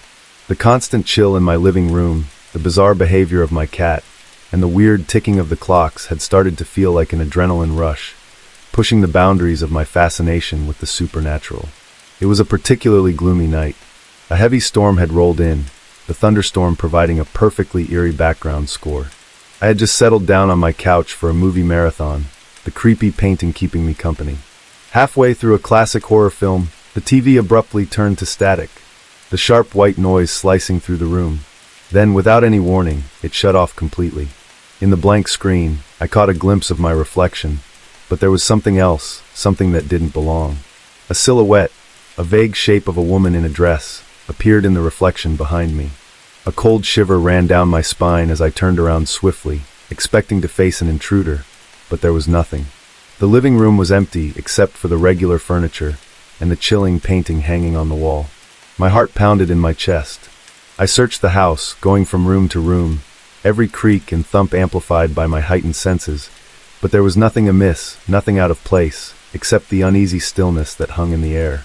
Reluctantly, I decided to sleep, putting off the strange occurrence as a trick of the mind, perhaps the result of watching one too many horror films. I retreated to my bedroom, leaving the living room in darkness, the painting of the barn house a mere shadow against the wall. I don't know how long I slept, but I was jolted awake by the hissing and growling of Whiskers. My heart pounded in my chest as I snapped on the light, only to be greeted by a terrifying sight. There, stabbed into the couch where I had been sitting earlier, was a pocket knife. The painting of the barn house had been turned upside down. My blood ran cold. This wasn't some minor quirk, not a flickering bulb or a malfunctioning thermostat. This was something real, tangible, and chilling. The eerie story behind the painting was no longer just a story. It had trespassed into my reality. I called the police, my hands shaking as I dialed the number. Whiskers, her fur on end, huddled close to me, her eyes wide with fear. As the distant sirens grew closer, I couldn't shake off the feeling of being watched, of not being alone in my own house. I looked over at the painting, its upside-down image seemingly more ominous. The image of the barn house seemed to pulsate in the dim light, almost as if it was alive. The uncanny feeling of dread enveloped me as I waited for the police, the beginnings of regret slowly seeping into my thoughts. This was more than I had bargained for, more than just an addition to my collection. It was a dark entity, one that was ready to reveal its terrifying reality. The police arrived, their blue and red lights casting strange shadows around my living room. The sight of the officers in my home investigating a situation that had arisen from an item in my collection was unsettling. I explained the strange incidents that had led to this moment, my voice shaky as I recounted the eerie events. They looked skeptical but dutifully went about their work, examining the pocket knife in the couch, questioning me about possible intruders, and noting the upside-down painting. Despite the gravity of the situation, I saw one of the officers suppress a smirk when I explained the history of the painting and its possible connection to the events. Hours later, after a thorough inspection of my house and its surroundings, they had found no signs of forced entry or any evidence of a break-in.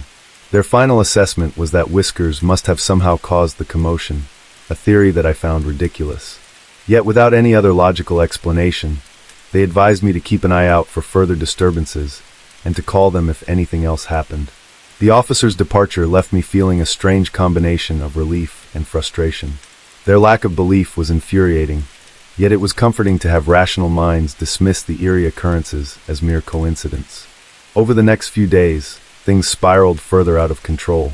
My TV started turning on and off at odd hours, startling me awake with random bursts of sound.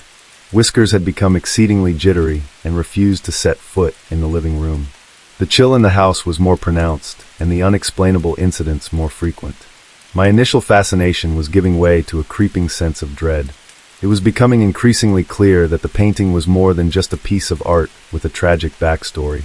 I was dealing with something intangible, something beyond my understanding.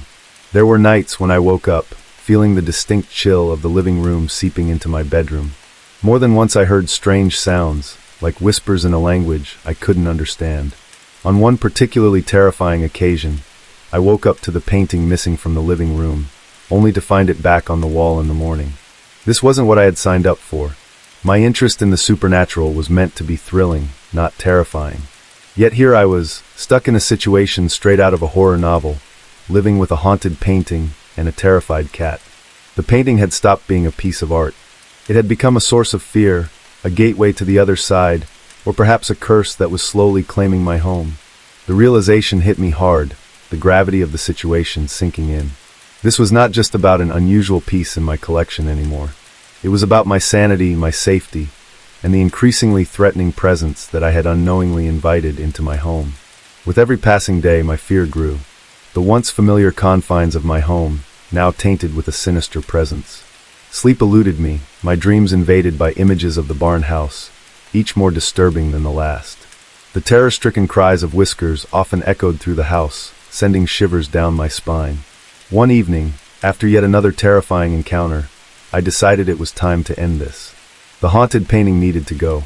I couldn't bear the thought of another night of fear and uncertainty. I was desperate to reclaim the peace of my home. I removed the painting from the wall, its grim image seeming to mock me. I wrapped it up, tucking it away in the old box I'd initially brought it in from the shop. As I closed the box, it felt like I was shutting away a dark chapter of my life. The relief was immediate, a physical weight lifted from my shoulders. But where was I to take it? Who would willingly accept such a terrorizing artifact? I considered throwing it away, burning it even, but the thought of igniting an angry spirit terrified me. No, it needed to go back to where it came from. I contacted the old woman who owned the shop in Texas, my voice shaking as I relayed my experiences. There was a long silence on the other end of the phone, followed by a quiet acceptance of my request to return the painting. She seemed unsurprised, almost as though she had expected my call. I wasted no time. The following morning, I loaded up my car and set out on the familiar route back to the little shop in Texas. The drive was long and grueling, each mile seeming to take forever, yet I was resolute in my determination. Upon reaching the shop, I was greeted by the familiar sight of the old woman, her eyes filled with an odd mix of empathy and resignation. I handed her the box, the painting wrapped securely inside. She took it without a word, her gaze lingering on the box, her expression unreadable. As I turned to leave, she looked at me, her voice grave. "Remember, some things are best left alone, son." Her words echoed in my ears as I drove away from the shop, leaving behind the cursed painting and hopefully the terrifying events of the past weeks. Back home, I felt the difference immediately. The eerie coldness that had once gripped my living room was gone. Whiskers seemed to breathe a sigh of relief, her nervous energy replaced by her typical playful demeanor. The clocks ticked away normally, and my house once again felt like home, yet the relief was tainted. The memories of the terrifying ordeal remained, like a dark shadow in the corners of my mind. The nightmares were less frequent, but still a stark reminder of the fear I had lived with. I burnt sage throughout the house, a cleansing ritual to rid the space of any residual energy. As the smoke curled up into the air, I hoped for a new beginning, a fresh start devoid of eerie paintings and the shadows they cast. But little did I know, the aftermath of my encounter with the haunted painting was far from over. Days turned into weeks, and life started to regain some semblance of normalcy. I immersed myself in the mundane, desperately trying to forget the chilling events associated with the painting. I started taking walks, spending time outdoors, trying to shake off the eerie memories that clung to my home. Yet the echoes of the supernatural refused to leave. Every creak of the wooden floor, every gust of wind rattling the windows brought a chill of unease. The living room, once my favorite spot in the house, had become a room I dreaded entering. Its very walls seemed to whisper tales of the past. Whiskers, too, was different. Though she was more at ease than before, I noticed her frequently glancing towards the spot where the painting once hung. It was as if she could still sense the malevolent energy that had once resided there. Despite the relief of having gotten rid of the painting, a lingering dread continued to hang over my home. I found myself jumping at the slightest sounds, my dreams invaded by the haunting image of the barn house. Sleep was often elusive, and when it came, it was filled with nightmares. In my dreams, I found myself standing in front of the barn house from the painting. The structure loomed ominously in the moonlight, its once vibrant colors now a dull, decaying gray. I could hear the faint crackling of fire, smell the acrid smoke, and the gut-wrenching sensation of fear that hung in the air. I would wake up in a cold sweat, my heart pounding. The image of the barn house burned into my mind. The dreams were a constant reminder of the terrifying ordeal I had been through, and a haunting suggestion that it wasn't over yet. My home, once a place of comfort, felt different now. Despite the removal of the haunted painting, there was a lingering coldness, an invisible shroud of unease that had settled over it. My once prized collection of spooky items no longer held the same appeal, each object a painful reminder of the horrifying ordeal with the painting. I had thought that by returning the painting, I would put an end to the paranormal occurrences that had turned my life upside down. Yet, the strange things didn't end. I could still feel a spectral presence, a chill in the air, a feeling of being watched. It was subtle, not as terrifying as before, but it was there, a reminder of the haunting past. I started to question my actions, wondering if I had done enough to rid my home of the paranormal entity that had once resided in the painting. Was it truly gone? Or had I merely muted it, its presence still lingering within the confines of my home? The chilling uncertainty became my constant companion, overshadowing the relief of having gotten rid of the haunted painting. The once fascinating world of the supernatural had become a living nightmare, a chilling chapter of my life that refused to close. As I lay awake night after night, plagued by the echoes of the past, I realized the terrifying truth. The painting was gone, but its spectral imprint had been left behind, its ghostly shadow cast over my home, a haunting reminder of the supernatural terror I had once welcomed into my life. The spectral remnants of the painting continued to cast a pall over my life. The dread that had once consumed me now simmered on a low burn, a constant reminder of the ordeal I'd been through. However, as weeks turned into months, the intensity of the ghostly presence seemed to fade.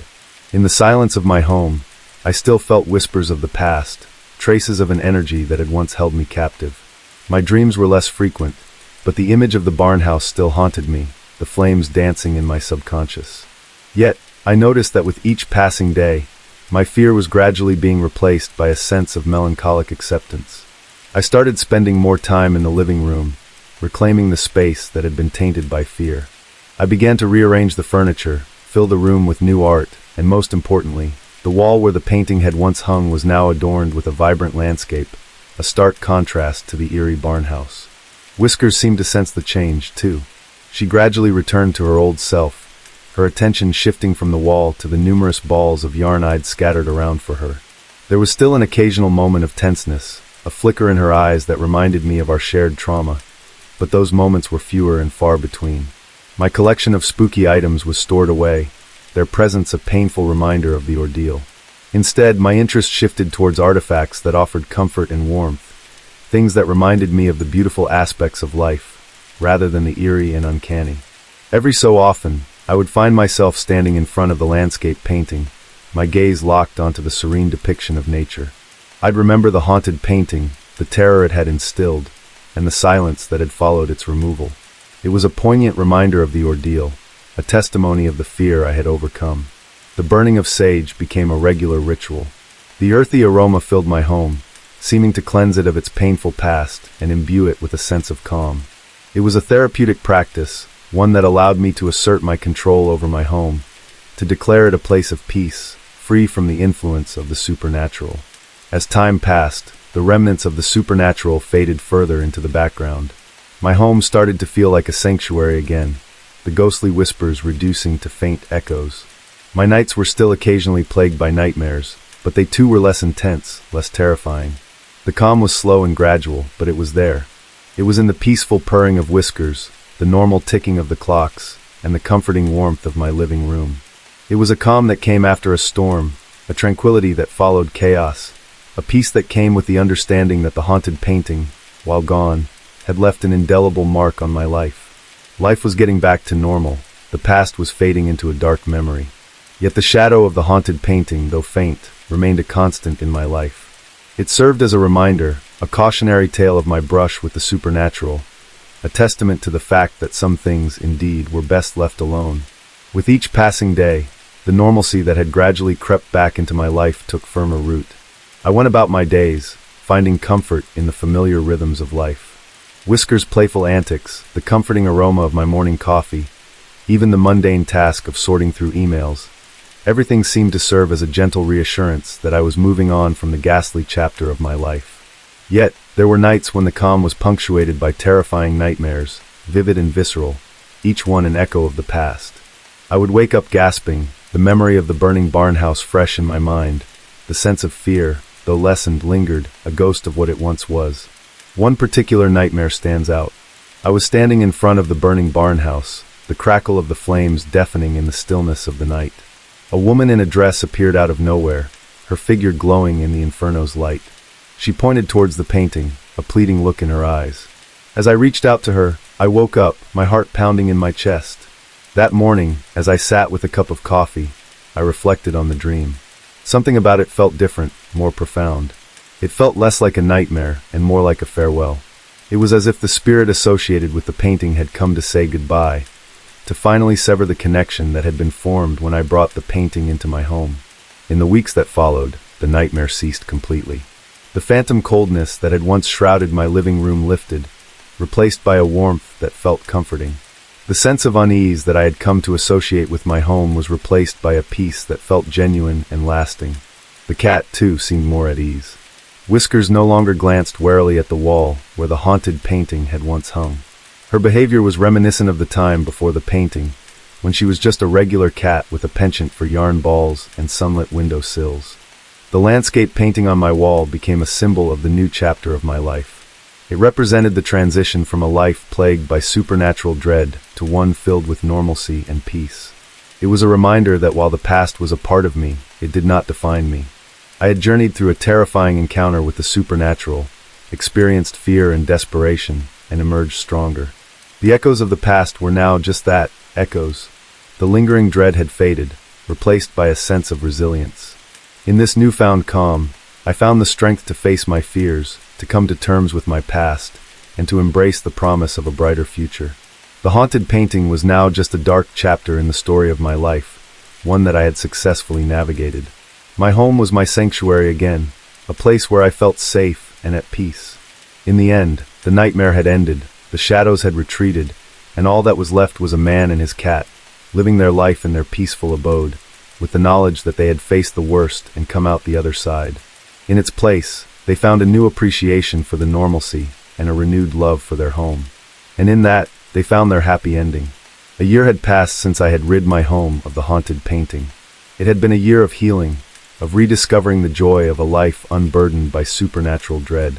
My home was no longer a place of fear, but a sanctuary where I could find peace. I no longer collected spooky items. The fascination I once had with the supernatural had lost its charm. Instead, my interest had shifted to art, nature, and the simple joys of life. The quiet beauty of the landscape painting that now hung on my wall held more appeal than any ghostly relic. Whiskers was as spirited as ever, her feline curiosity no longer directed at spectral presences, but at the simple pleasures of a cat's life. We spent our days in peaceful companionship, her purring a comforting soundtrack to my quiet existence.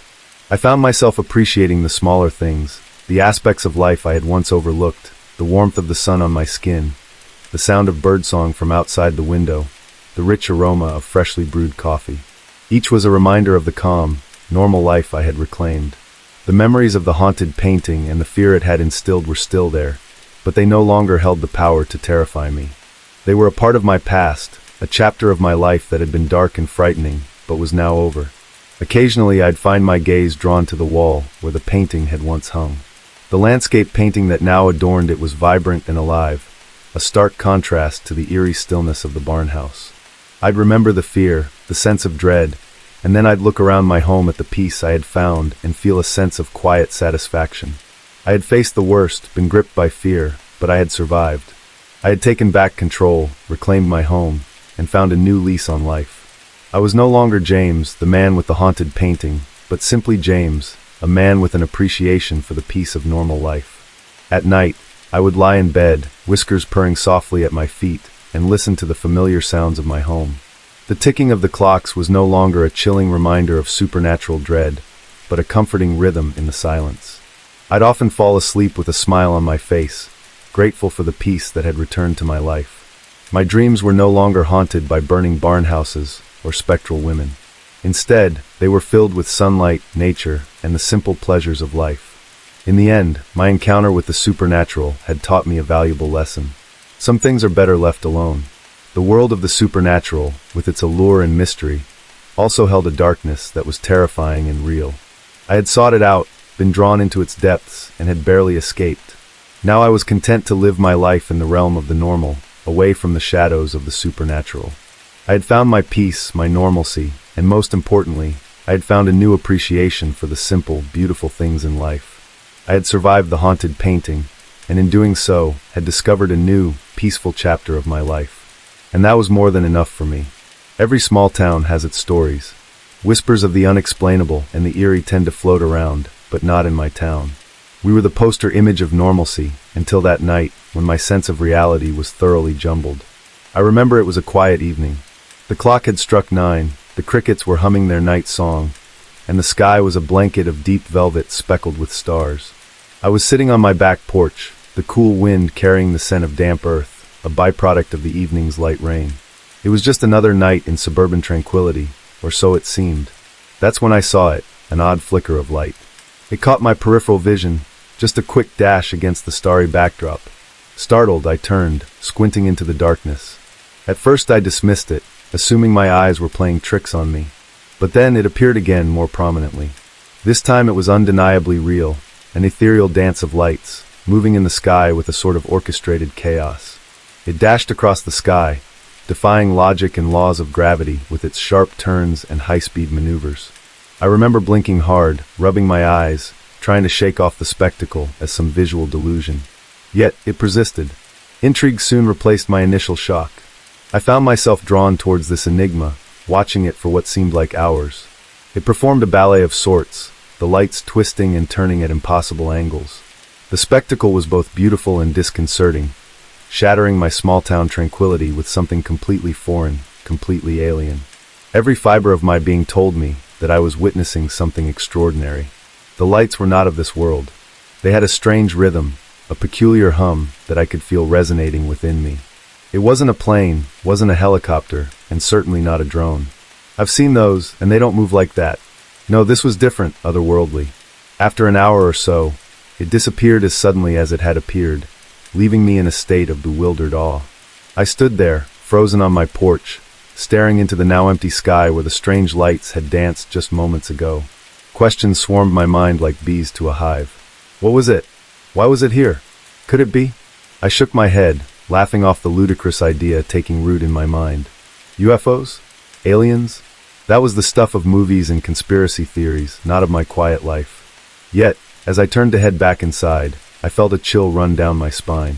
The night was no longer ordinary, and something told me that my life wouldn't be either. Little did I know, this was just the beginning, the opening act of a series of events that would shake my perception of reality to its very core. But for that night, as I finally retired to bed, I remember looking back out of the window one last time. The sky was as it always was, calm, serene, hiding its secrets behind a veil of darkness. As I drifted off to sleep, I couldn't help but wonder if I'd dream about the strange lights. Unbeknownst to me, the reality that was to unfold was scarier than any dream I could have imagined. The next day was surreal. I found myself torn between the logical part of my brain, which wanted to dismiss the strange lights as a trick of the mind, and the part of me that couldn't forget their alien dance. The sun shone as usual, kids played in their yards, birds chirped in the trees. Yet, under this veneer of normalcy, my world had shifted on its axis. As night fell, I felt an odd mixture of trepidation and anticipation. Would I see the lights again? Was I ready to face the inexplicable? There was an electric tension in the air, a stillness that felt as if the world was holding its breath with me. The clock ticked away, its monotonous rhythm the only sound piercing the silence of the night. I sat there, out on the porch again, waiting. Each passing minute felt agonizingly slow, dragging my expectations through the muck of disappointment. It wasn't until the clock hands united at 12, the witching hour, that it happened. Once again, the calm night sky erupted into a spectacle of moving lights. They returned with a kind of punctuality that was uncanny, their movements as bewildering as before, their sharp turns at impossible speeds, their rhythm. It was all exactly as I remembered. I watched, entranced and terrified. The lights seemed to pulse, drawing me into their rhythm. They moved with a purpose, communicating something I couldn't comprehend, yet felt intimately. I felt my heart beating in sync with their dance, as if pulled by an unseen force. This display went on for an hour, repeating the eerie ballet from the previous night. It was as if they were trying to communicate, to tell a story that I was too naive to understand. As the hour concluded, the lights vanished abruptly, leaving the sky to its silent, lonely vastness. I was left reeling, my mind teetering on the precipice of the unbelievable. The peculiar punctuality of their appearance made it even harder to dismiss as a hallucination or a fluke. A nagging feeling told me that this was something significant. But what did it mean? Why was it happening? The questions were numerous, but the answers were none. I headed back inside, my body heavy with the weight of the unknown. The house felt empty and enormous, each creak and groan amplified by my heightened senses. Every shadow held potential threats.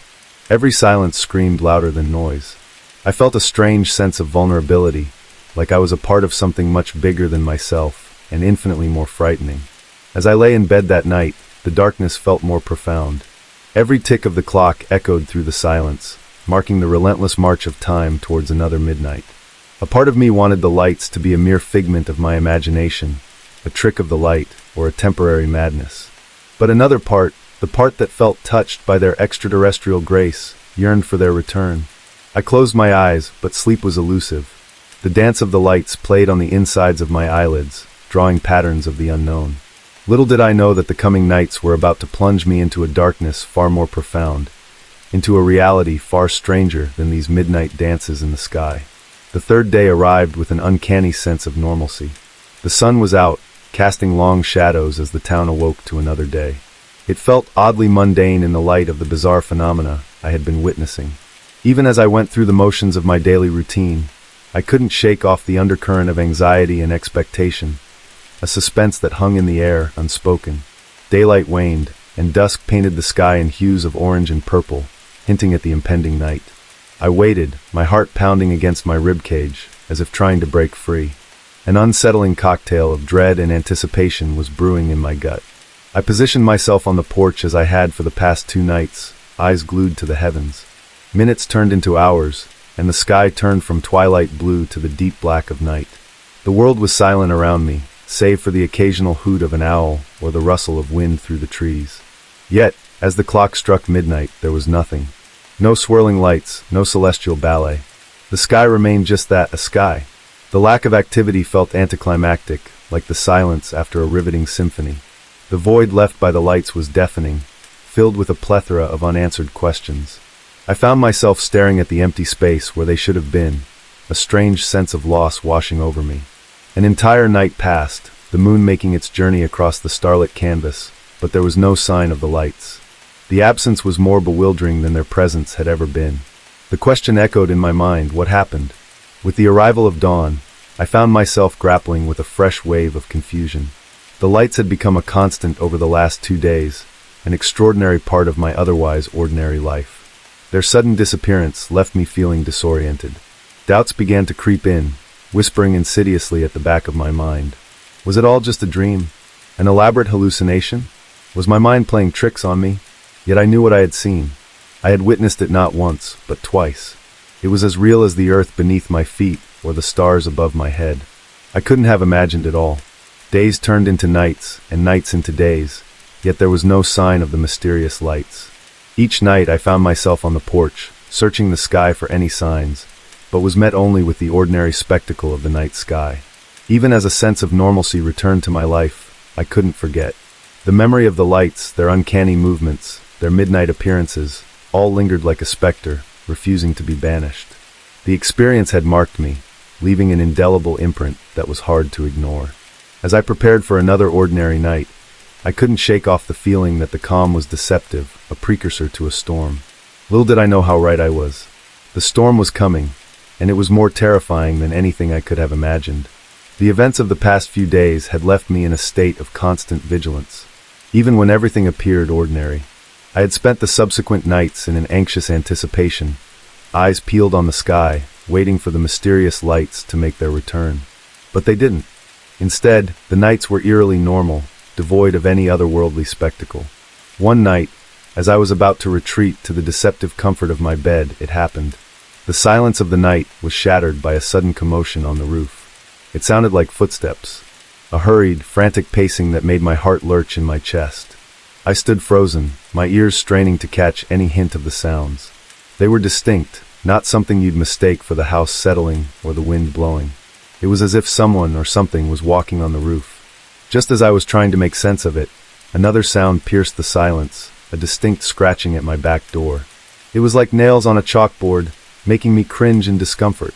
My blood ran cold, and a shiver ran down my spine. Panicked, I immediately dialed the police, explaining the situation in hurried breaths.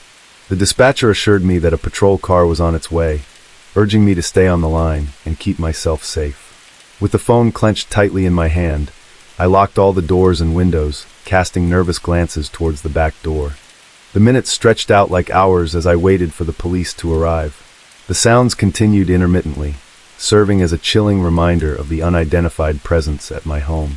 I felt like a cornered animal, every instinct screaming at me to run, yet I had nowhere to go. Finally, the flashing lights of a police car cut through the darkness, followed by the reassuring figure of a uniformed officer.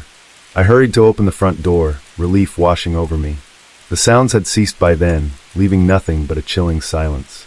I watched as they inspected the premises, their flashlights cutting through the darkness, their expressions serious. They checked the roof, the backyard, and the back door. There was no sign of any intruder. Probably some animal, one of them suggested, but his eyes held a hint of uncertainty. They left after a while, advising me to call again if I heard anything unusual. I was left alone once more, the silence of my home feeling oppressive. I checked all the locks again, a newfound fear taking root in my heart. Was this connected to the lights? Was it just a coincidence? My mind was a whirlpool of questions, answers far out of reach. As I crawled into bed that night, the events of the day replayed in my mind. I was on edge, every creak of the house making me jump. Sleep was elusive, the darkness of my room seeming to harbor unseen threats. My nights had become a theater of fear and uncertainty, my home a stage for the bizarre. I longed for the mundane, for the ordinary, for the peaceful nights before the lights appeared. But as I was about to find out, the play was far from over, and the next act would bring with it a terror beyond anything I had experienced so far. In the aftermath of the night's events, my sleep was plagued by nightmares, the sounds of footsteps and scratches echoing in my subconscious. Waking up felt like a reprieve, but the harsh light of day did little to quell my anxiety. As night fell, an ominous sense of dread settled over me. I was filled with a chilling certainty that the darkness would bring with it yet another strange event. Despite my fear, I found myself drawn to the backyard, curiosity overriding my sense of self-preservation. Out there, bathed in the glow of the moon and the backyard lights, everything seemed eerily serene. I kept scanning the shadows, my senses on high alert, when a movement in the corner of my eye drew my attention. Behind the old oak tree, I spotted a figure tall, thin, unmistakably humanoid. My breath hitched, my heart pounding in my chest like a frantic drum. I squinted to get a better look, and that's when I saw them, its eyes. They were disproportionately large, terrifying, reflecting the light in a way that made them seem to glow. The sight was chillingly uncanny, an entity that was clearly not human, standing in the shadows of my own backyard. It felt as though those eyes were looking straight into my soul, seeing beyond my fear, reaching into the deepest corners of my being. Almost instinctively, I pulled out my phone, intending to capture this unearthly visitor in a photograph. But just as I raised it, the backyard lights blinked out, plunging everything into darkness. My phone flickered for a moment before the screen turned black, the battery drained to zero in an instant. In a blind panic, I stumbled back into the house, locking the door behind me. The pitch-black darkness inside felt like a monstrous entity, swallowing me whole. I I tried turning on the lights, but the switch flicked uselessly. The power was out. It felt as though I was being isolated, cut off from the world by this alien entity. I made my way through the dark house, double-checking all the doors and windows, ensuring they were locked. A sense of vulnerability washed over me, a feeling of being a prey in my own home, hunted by something beyond my understanding. Once I had made sure all possible entries were secure, I retreated to the safety of my room. My mind was a whirlwind of terror and confusion. The image of the creature seared into my memory. The house was eerily silent, the usual nighttime hum of appliances absent due to the power outage. I found myself straining to listen, dreading the possibility of another sound breaking the silence. Just when I thought the night couldn't get any more terrifying, I heard it, the sound of the doorknob rattling. Fear gripped me, my blood turning to ice. I waited, my breath hitched, praying for the sounds to stop. As I was soon to discover, my night of terror was far from over. The alien visitor was not done with me yet, and its next move would leave me more terrified than ever before. The unsettling noise of the doorknob rattling finally ceased, leaving behind a silence so profound it felt as though the world itself was holding its breath. Each tick of the clock echoed in the quiet of the house, amplifying my sense of isolation. I forced myself to move, the need to ensure my safety overpowering my fear. Every creak of the wooden floor beneath me seemed deafening in the silence.